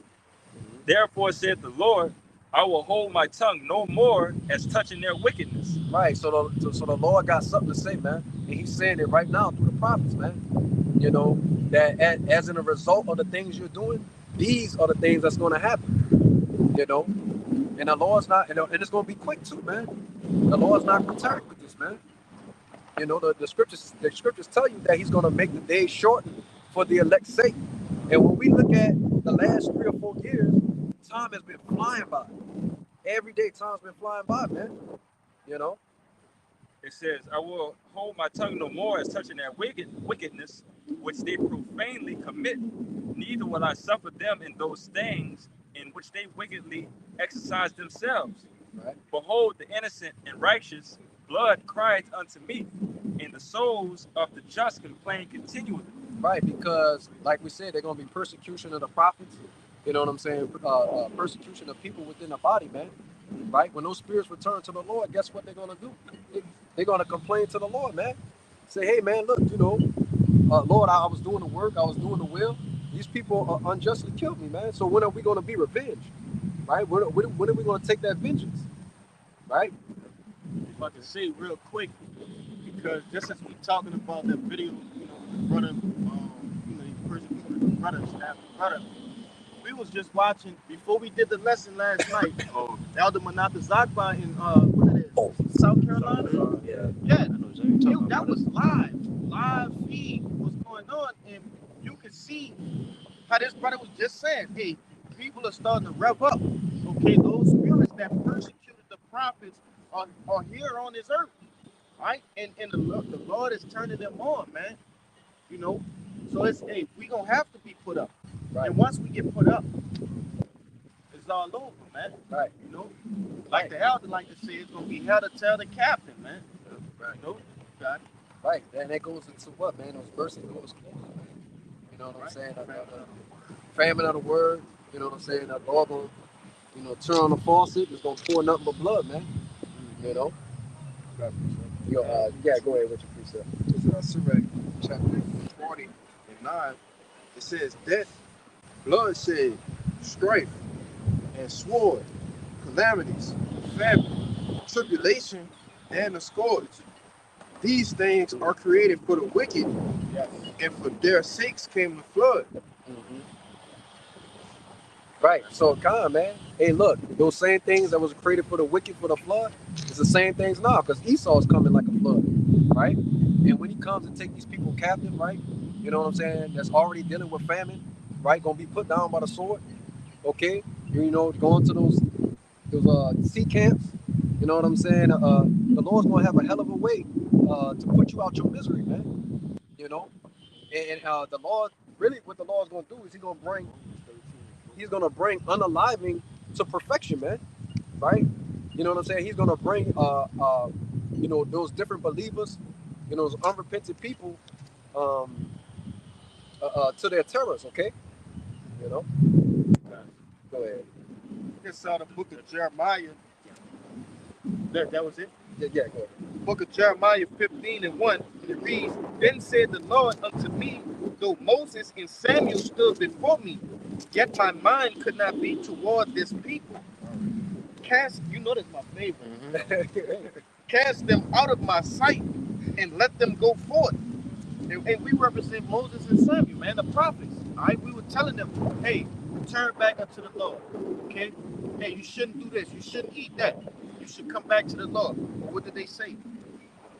They would not. It says, verse 2, And it shall come to pass, if they say unto thee, whither shall we go forth? So they're going to say, what we going to do? You know what I'm saying? You know what I'm saying? We see y'all moving a certain way. You know what I'm saying? We want to come along with, you know what I'm saying? Right. What's going to be the answer? It says, Then thou shalt tell them, thus saith the Lord, such as are for death, to death. Right. And some of y'all gonna die immediately, right out the gate. Soon as the war hits, the Lord gonna have the spirits on certain people to take you out. Hey, majority of the people gonna die within a week.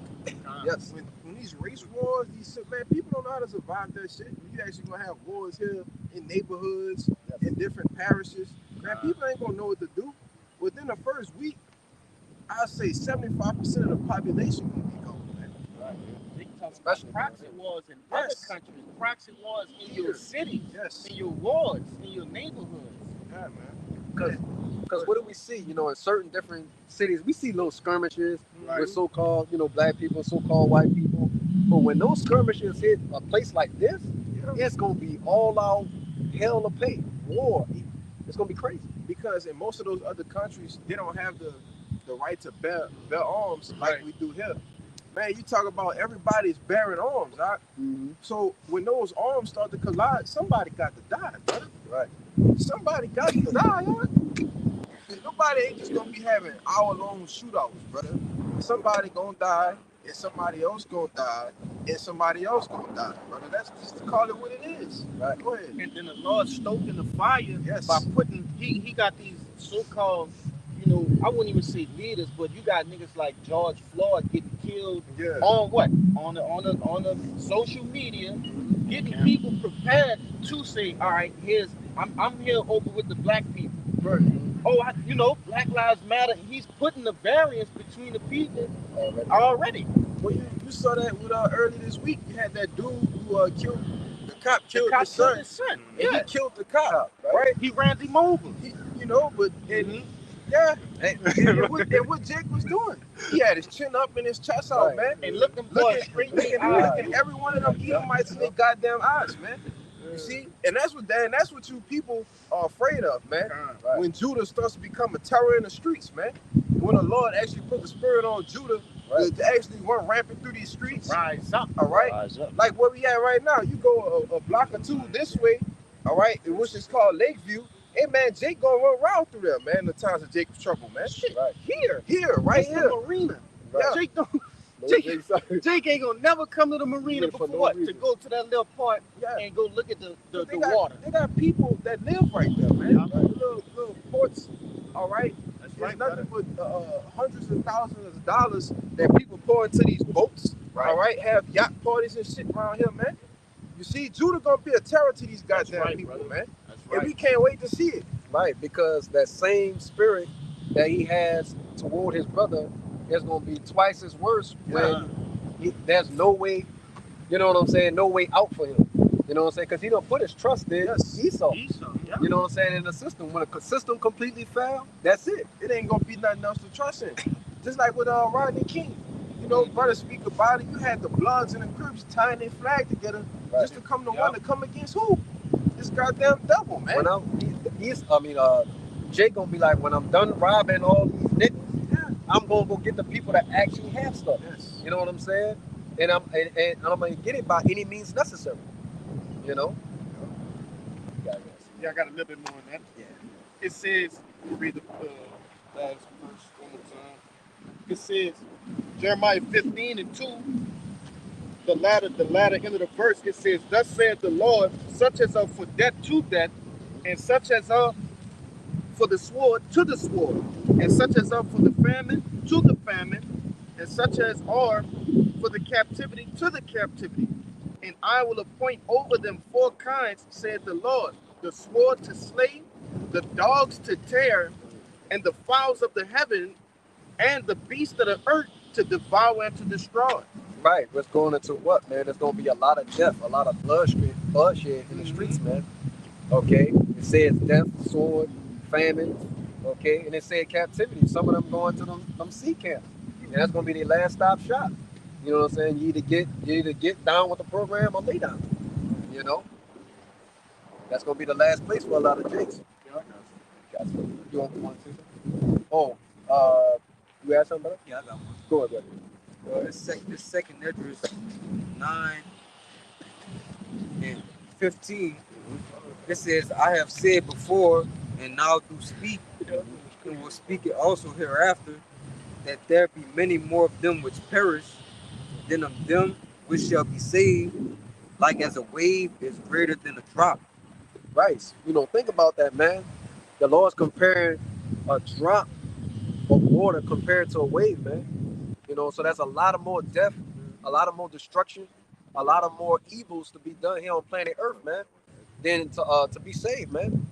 Right? That's why the elect is basically known as a remnant. Okay. You know, a small number of people being saved. Okay. Right. Man, yeah, everybody's gonna be KIA, killed in action. I got something. Oh, go ahead. I got that Genesis. What you got? This is the book of Nahum, chapter 1, verse 2. It says, Yahweh Ba'ashim Yahushai is jealous, and the Lord revengeth. The Lord revengeth and is furious. The Lord will take vengeance on his adversaries, and he reserveth wrath for his enemies. Right, man. The Lord basically has a what's that scripture that says the Lord got a controversy with the inhabitants?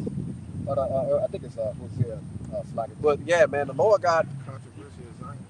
and I say they have. I think it's Hosea, it's like 4 or something like that. But anyway, the Lord got to take vengeance on these people, man. Because at the end of the day, what did they do, man? They took the Israelites, okay, they put them in slavery, right? They also took his name, his word, they completely tarnished it, right? You know what I'm saying? Made basically made him into a so-called white man. You know what I'm saying? Yeah, I want to see too. Yeah, that not only did the enemies, 2/3 of our people enemies too, man. Right. Hey, James 4:4. Hey, those that be a friendship of this world is an enemy to the Lord. Right, exactly, man.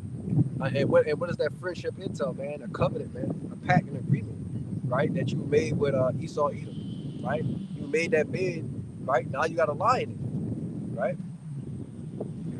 Yeah, you got one. It says the Lord is slow to anger and great in power, and will not at all acquit the wicked.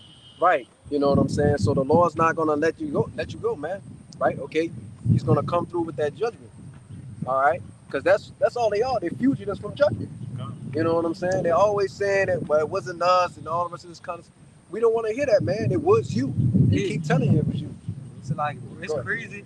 It's crazy how they always want to be that person that's like, it's not us, but then always trying to portray to be everybody in the earth too.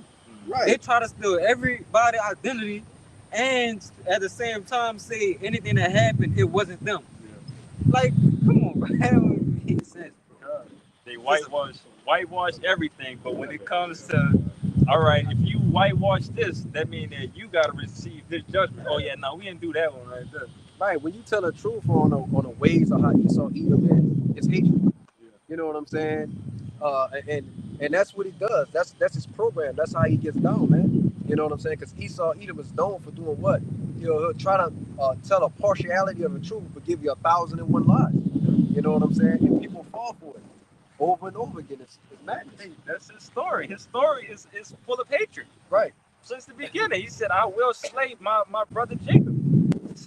Vengeance and hatred has been in his heart. Right. No blood has been. He's a bloody man. It's been in his heart since the beginning. Yes. But thou has prepared pursuit for blood. They're still pursuing blood. You know what I mean? Esau literally hunt animals just to hunt them. So they go extinct. That's crazy, man. You know what I'm saying? Like you said, and so now blood is going to pursue you. Okay? Because you hated not blood. Oh, you got it? Yeah. Go ahead. Ezekiel 35:5. Hey, it says, because thou has had a perpetual hatred. Go ahead, bring it on, brother. You got it. You got it, bro. Go ahead. You got it. Oh, all right. It's Ezekiel 35:5. It says, because thou has had a perpetual hatred that has shed the blood of the children of Israel by the force of the sword in a time of their calamity, in a time that their iniquity had an end. Therefore, as I live, said the Lord Yahweh, I will prepare blood unto thee, right? And blood, so like I will prepare thee unto blood, and blood shall pursue thee. And since thou hast not hated blood, even blood shall pursue thee, man. Right. So guess what, man? The Lord talking about what? Pursuing you with death, man. Pursuing you with destruction. Oh, let me read this, Baba Kashab, just to clarify who this is talking about. Okay. It says, verse 7, thus will I make Mount Seir most desolate, and cut off from it him that passeth out, and him that returneth. Right. Go ahead. Which goes into what? Everybody, man. You know, the person that's going and the person that's leaving, man. Coming and going, man. Yeah, well, Mount Seir goes back to who? Esau, Edom, man. You know? Yeah, man. So look, man, if you had a great taste for blood, man, you've been bloodthirsty, man. Okay? And you've done all the wickedness you could do, okay? Hey, these devils actually drank blood, brother. Yes, they actually drink blood. They're for adrenochrome. They actually torture children, right? Torture young ones, young ones. Just be careful with that type of, Yeah. For adrenochrome and drink it. Monsters. I think it's even becoming popular. Like it's becoming not a secret. And even if you say like they say, oh no, this is what we do. This is how we look young. This is how we continue to look young. You know? And that's what he's revealing more and more of himself. You know what I'm saying? Because at the end of the day, you think the Edomites really don't want to say certain things. You know what I'm saying? I had an Edomite tell me one time, I don't want nobody telling me what I can and can't say. Yeah. I'm getting tired of this, man. We get like that. Right. Sometimes brothers be like, fuck it. You gonna say this, see, talking about that sickness and brother be like, I'm tired of that shit. I'm gonna go on I say it on my page. Fuck it. No, for sure, bro. Fuck it. He said, If I can my say- last strike. Good. He said, yo, your last strike. For the back you up, all right, with that whole adrenochrome thing, I'm gonna put this video in the chat too. I'll probably do it Go as soon as I say this. But a lady was killed, all right, recently because she found a 18-wheeler full of Wow. little ones, Little ones. deceased The little Migo lady. Right. Yeah, Yeah. she was. They put her to death, man. Uh-huh. But that didn't make the. Of course, it didn't make the big news Oh, and of shit. course not. But, just like I was saying, you have everything being put on the media now, all right? So these things are being revealed, man. Hey, got it. But I'm about to put it in there. excuse me. Then with the whole industry, that whole industry of harvesting kids, right? The P-gate. You know Yeah. what I'm talking about? The PDF files, man. Right. That whole industry is a multi-billion-dollar industry, man. Who has that type of money? Not Yeah, Jake. not us. They have Not Jake. right. They have their actual name now. It's called Pi. And I ain't gonna say the name, but Yeah, I know. but that's what it's called. So they're just more and more becoming more open with their wickedness, man. But they say, let me get a cheese pizza. Right. Hey, what Yeah. they was doing with the A pepperoni pizza, hold the red sauce. Right. Hey man, extra these people, cheese. extra cheese, man. These people on to you, man. Right. You know. But go ahead. Y'all Remember that big scandal with the website, with the furniture website? Yes. Yes. And it was like a regular tabletop Wayfair. counter. 30, What it was called? Wayfair, I think. Yeah, Wayfair. It wasn't Wayfair. It was something else. I think it started with a G, if I'm not mistaken. But nevertheless, it was Ah, I forgot for the name. those who don't know, Yeah, I know. what you you're would talking have about. regular furniture being sold for $35,000 with names of actual children, the children who were, let's say, snatched. All right, that would be the name of the furniture. Okay, and they would describe that they're actually describing a child, but it's actually just furniture, man. I mean, it's actually children, but the picture is furniture. It's Right. describing furniture. Right, Right. Fucking got a nightstand on there for $10,000, man. right. What we With the doing? name Lil Jeffrey. Come on, man. What we doing, man? Right. Exactly, man. Going to show you. Going to what? Showing you how Esau gets down, man. You know what I'm saying? His ways, his actions. I would say also show you that movie too, Sound of Freedom. Oh yes. That's- Oh yes. Yes. That talks about it right there, man. Right. You know what I'm saying? We don't say too much on it, but with the movie Sound of Freedom, man, what the brother was saying, what it's going into, man. How Esau's perverted, man. You know what I'm saying? The scriptures tells you he's a fornicator, man. You know what I'm saying? He despises birthright, and he's completely wicked, man. Okay, that's what he has, man. God, I got something real quick. Okay, you got it. This 2 Thessalonians chapter 2, verse 3. It says, let no man deceive you Mm. by any means, for that day shall not come, except there come a falling away first, and that man of sin be revealed, the son of perdition. right. This man is falling out his power extremely fast, man. Right. He had a hold on the people with his speech, his elegance. You know what I'm saying? He used to be able to step in front of the podium. Every word that he say, everybody will believe, man. You know what I'm saying? But now, you know what I'm saying? The Lord is revealing him for who he is, right? Man, that nigga lying. Yeah, right. Everybody You know what I'm say, saying? man, that nigga lying. Right. The Lord pulled down the veil so you can see who's actually behind it, man. You say, oh, is this guy? Oh, he just don't even look like he's telling the truth. You know? God, you got some more there. Yeah. On top of it. Yeah, it says, who opposeth, verse 4, who opposeth and exalted himself above all that is called the Most High, or that is worshipped, so that he, as the Most High, sitteth in a temple of God, showing himself that he is God. Right, man. So this man is showing you that he's the power of the earth, man. He's literally portraying himself as the Lord, right? I believe even the Pope say he had the power to forgive sins. He Yeah. said he's the acting superpower on the planet until the return of the Messiah. He is the God. You know what I'm saying? And that's by his standard. You know? So how much more these the wicked elite, man? You know, how much more the different banking families, okay? right? These people have a so-called God complex, man. Right. But the Lord gonna show them you're nothing but a mere man, man, a mortal that I created from the dust of the earth. Okay. I got that. Go ahead, y'all. I got that. Yeah. Whoever. Go ahead. Continue. Did you have some little bit more? No, that was it. Oh, that was it. All right. Go ahead. What you got? This is Job 30:1. It says, but now they that are younger than I have me in derision, whose fathers I would have disdained to have set with the dogs of my flock. Right. The Esau, Edom, the so-called white man, is so wicked. You wouldn't even sit him next to your dogs, man. Okay, because he'll do something profane to him, something unseemly. You know, he'll defile the dog, man. He's notorious for it with animals in general. You know. Okay, but that goes to show you his nature back then, man. His nature ain't changed. He's the same person running the planet Earth. They showed Okay. it in that movie, The Animal with Rob Schneider. Yes. Yeah. Yes. That was some wicked shit. But it says, verse 2, it says, yea, whereto might the strength of their hands profit me, in whom old age was perished.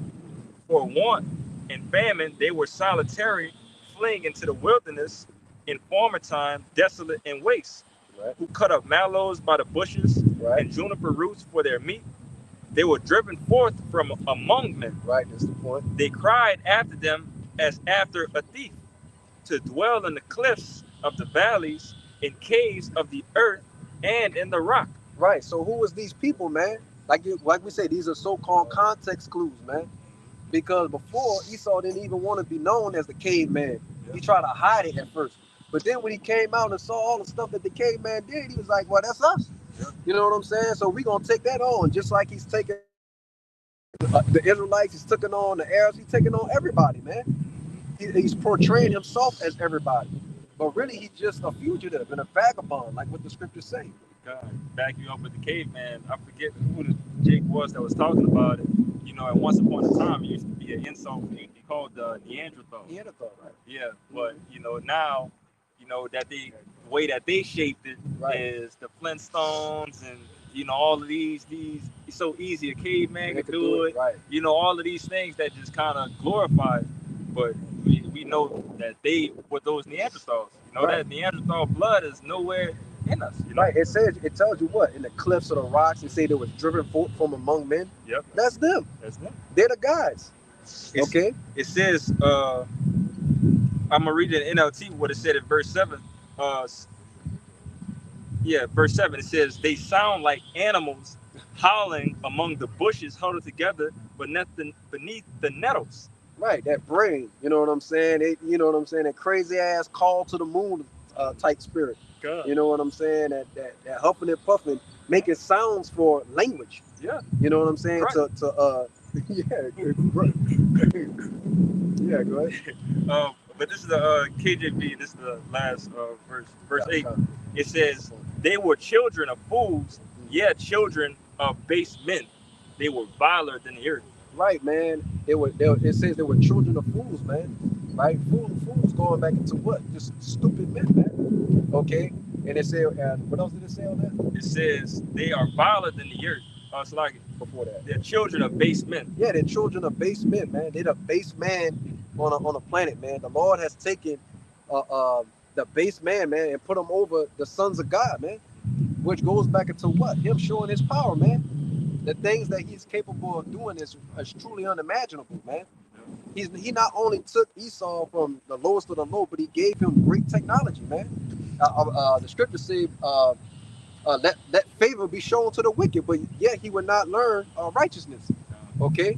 And the Lord showed Esau great favor, man, by giving him a control over the planet Earth. And what did he do with it? He destroyed it, man. Right? And he destroyed the Lord's inheritance.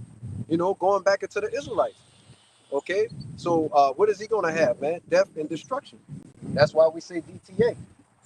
You got I still was holding that one you wanted. Oh yeah. Keep going. It's, back in 2 Thessalonians chapter 2, verse 6, it says, and now you know what withholdeth that he might be revealed in his time. Mm-hmm. For the mystery of iniquity doth already work. Only he who now let it will let until he be taken out of the way. Right, man. The mystery of iniquity, man. The Lord is allowing this guy to do his works, man. Allowing him to do his acts. And then what does it say? It's a mystery, right? Meaning the people are not aware of this guy actually completing devilish works upon them, man.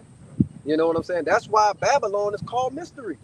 You know what I'm saying? Because they'll say, "Oh, we going into another country, to help them out, liberate them, giving them democracy and republicanism or whatever."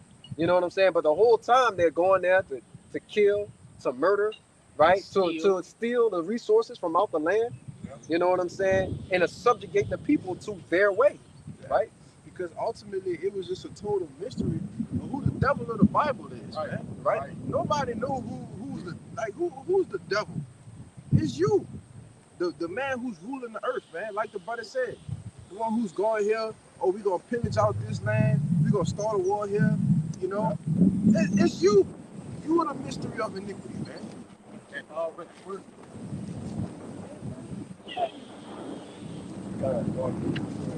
This is the book of Job 9:24. yes, It says, the earth is given into the hand of the wicked.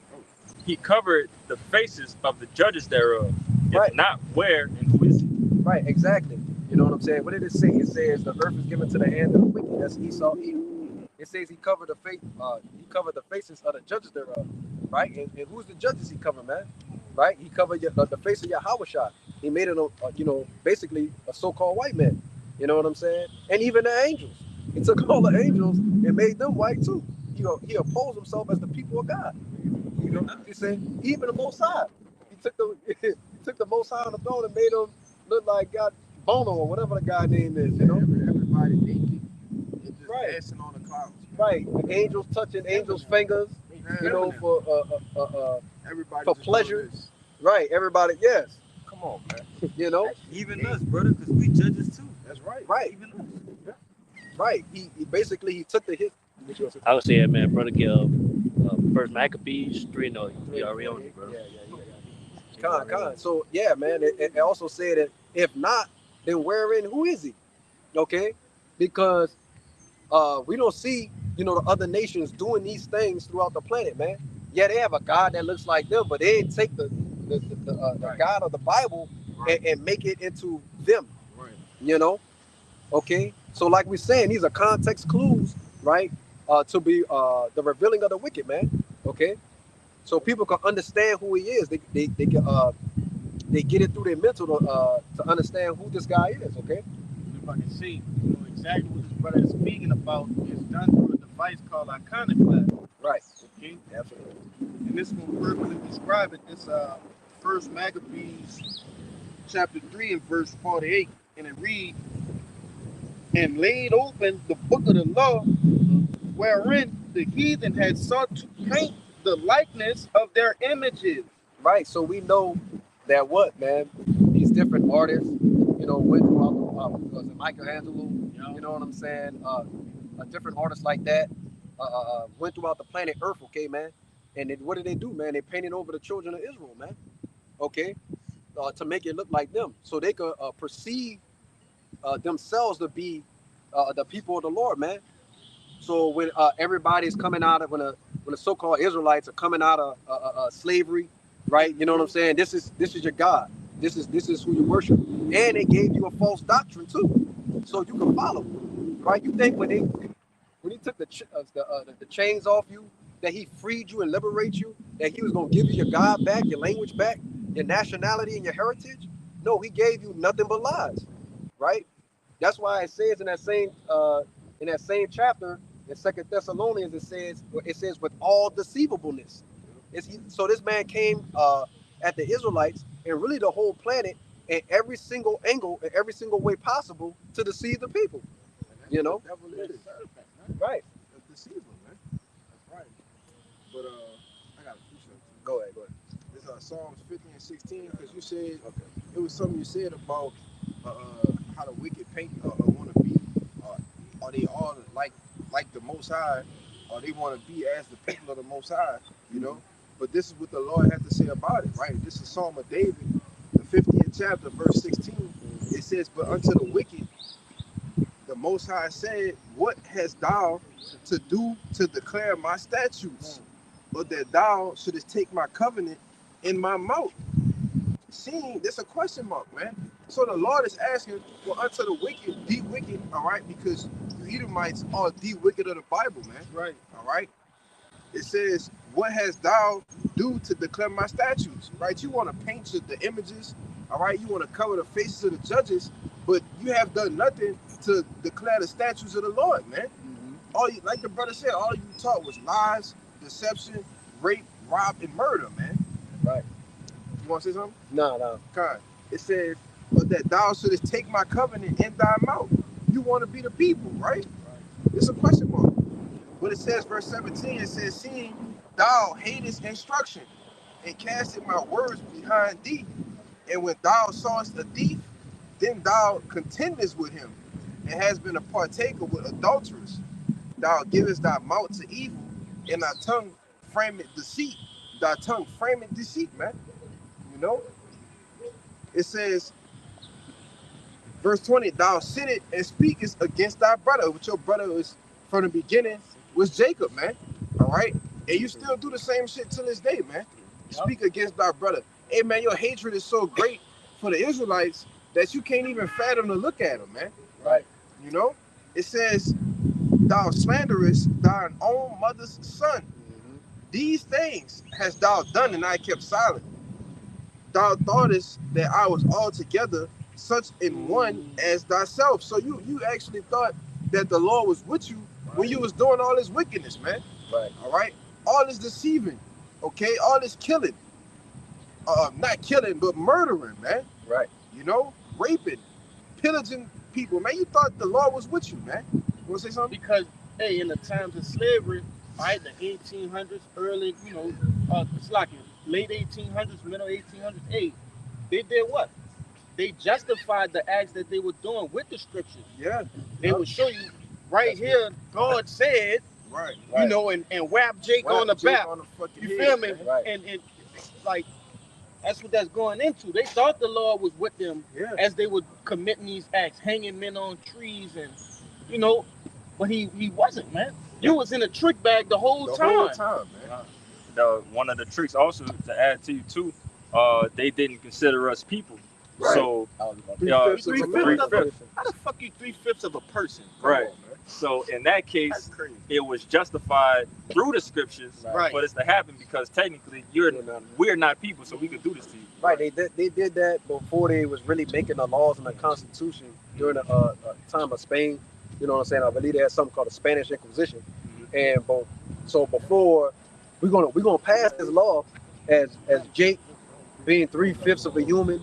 You know what I'm saying? We're gonna establish that. You know what I'm saying? That way, if we do, murder them, you know what I'm saying? It wouldn't matter because they're not even a human anyway. Justified. Right. Yeah. You know what I'm saying? I wouldn't have now. On the flip side of that, you know what I'm saying? To rectify that, they know those things are written within the Constitution. It's written within the amendments and different laws. Okay. So in order to rectify that, would mean to say, or be sorrowful or remorseful, will be to say that they were wrong, which means they would have to, all those things they unjustly committed, they would have to repay those things. Yeah. You know what I'm saying? So that's why they never changed it. Right. You know what I'm saying? Because there's no amount of payment that could be made to the Israelites for all the things they did. You know?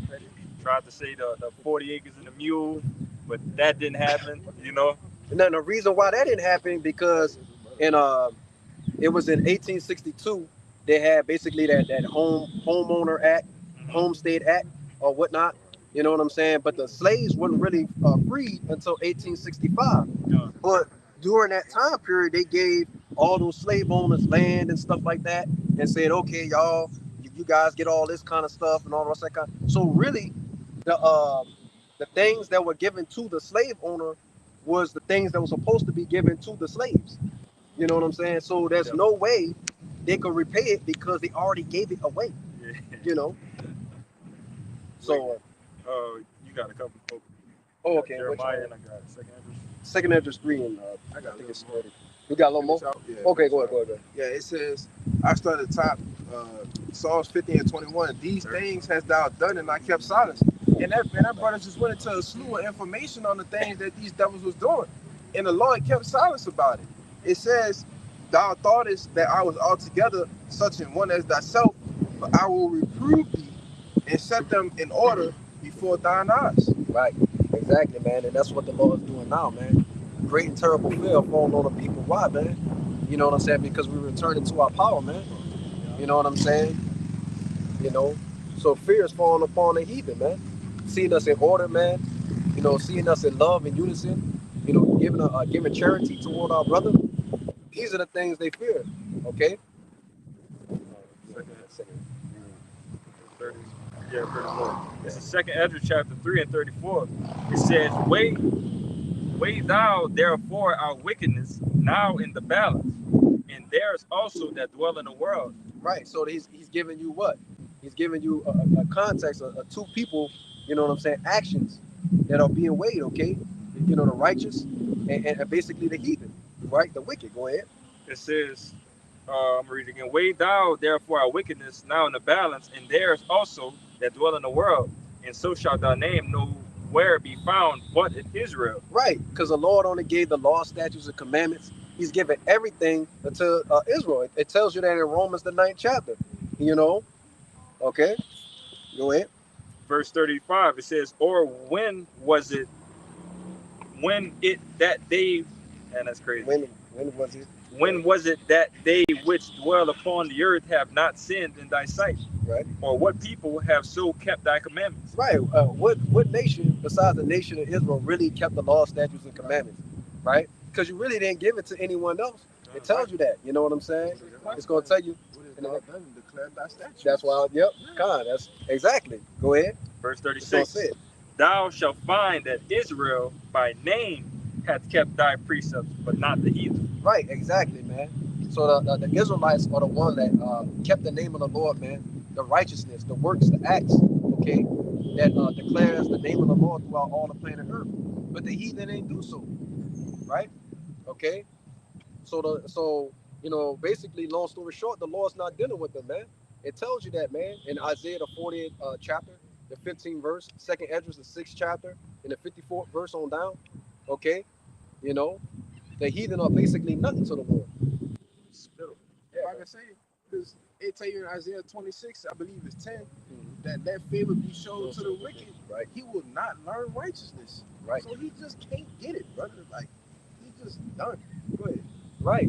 You know, and a brother was quoting something exactly on what I said earlier, man. He can't get it, man. He will be the perfect example of can't get right. You know what I was gonna say?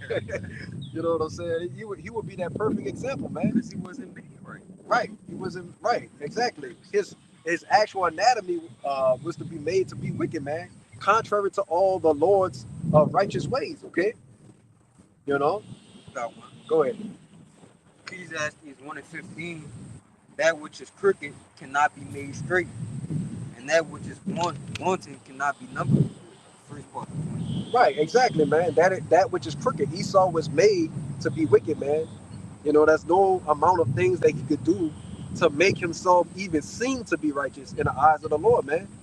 Okay? Because the Lord has what? He has balance, man. He made righteousness and he made wickedness. Can you give me that out of Sirach when it talks about the vessels? One made, one set apart. I think 38. 38. Yeah, one set from. Go ahead. This is Jeremiah 13 and 23. It says, can the Ethiopian change his skin, or the leopard his spots? Then may ye also do good that are accustomed to evil. Right, exactly, man. And it's a rhetorical question. The answer is no, man. The Ethiopian can't change his skin, and a leopard can't change his spots, man. Yes.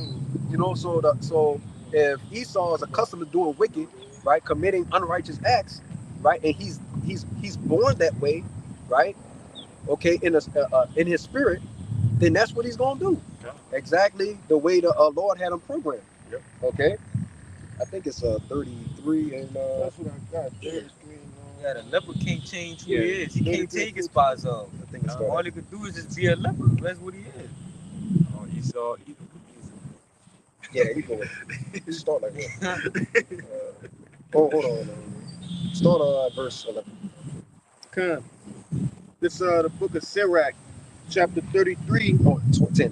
and verse 10. Yeah, it reads, and all men are from the ground, and Adam was created of earth. Right?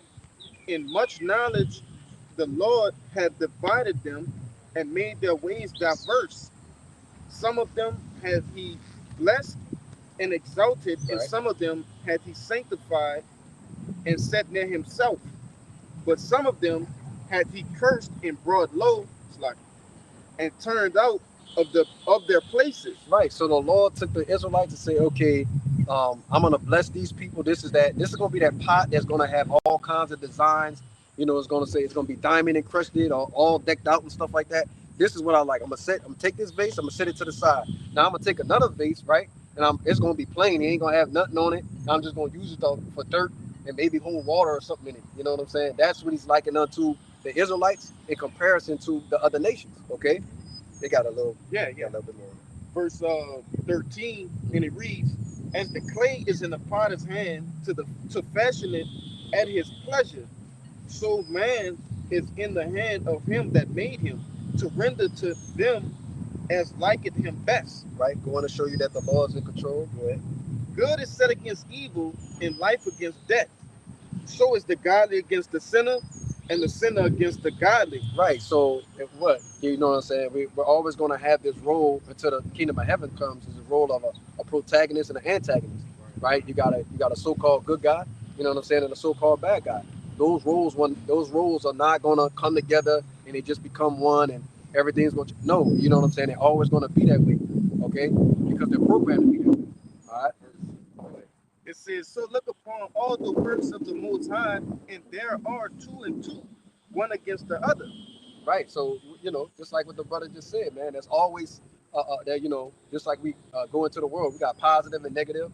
You know what I'm saying? You got up and down, you got left and right. You know what I'm saying? You got over and under. You know what I'm saying? There's always something contrary to the other, right? Because it performs what? Balance within the world. Okay? I got it. Go ahead. All right.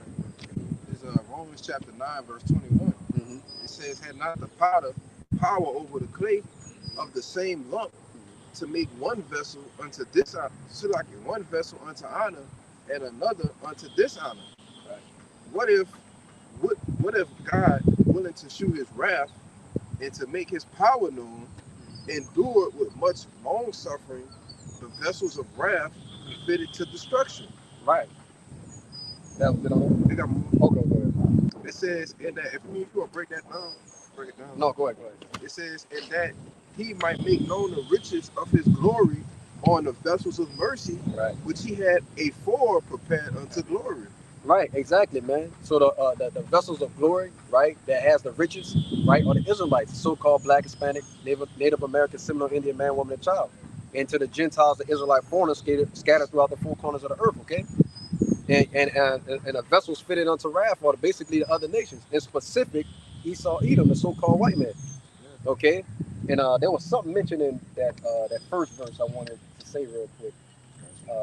It says, had not the potter power over the clay of the same lump. Yeah, that's what I wanted to mention, right? Because the scriptures say we basically all come from Adam, and the people would say, oh, we're all just human beings, but we're not even all humans, man. You know what I'm saying? Because Hugh go back into color, man, basically a colored man, and Esau isn't even a human by definition. You don't have no. He has no hue. Brother, me and him was just talking about that, brother. He has no hue, man. That's a spirit.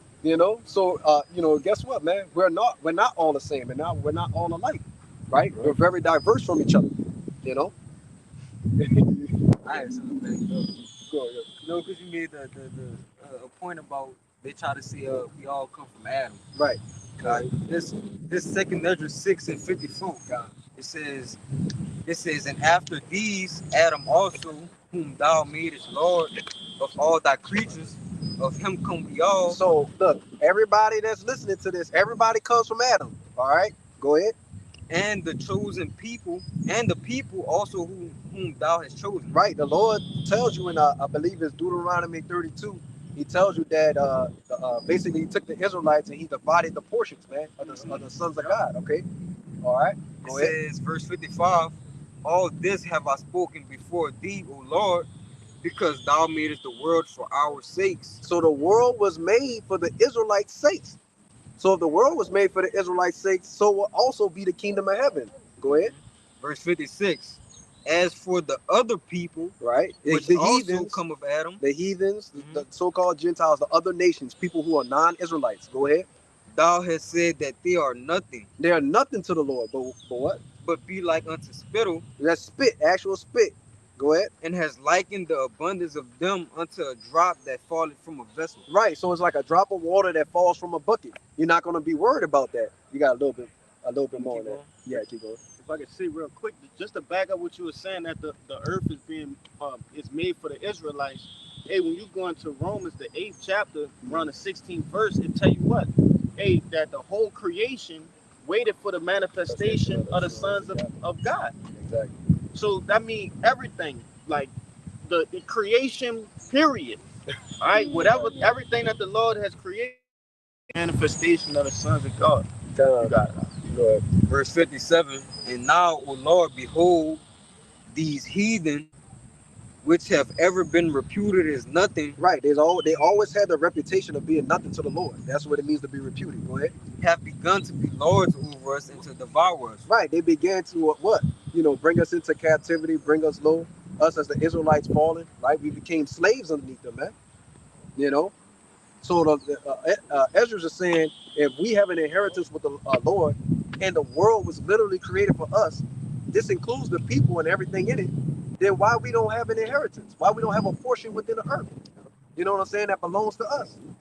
Go ahead. And also, so yeah, that's right. Say use that. We all we all come of Adam. Because right here it tell you, it also shows how it says they began to be lords over us. We've been in captivity under y'all. Right. So it's just proving who y'all really is, man. That's not no escape route for y'all. It's really just proving who you is. Right. All right, but it says, verse 58, but we, thy people, whom thou hast called thy firstborn, thy only begotten, and thy fervent lover, are given into their hands. If the world now be made for our sakes, Right. why do we not possess an inheritance with the world? Right. So why we don't have a plan up in some land, right? Why don't we have riches? Why don't we have honor and glory within the earth, man? Resources, man. You know what I'm saying? Why aren't we over the other nations if it's all been created for us?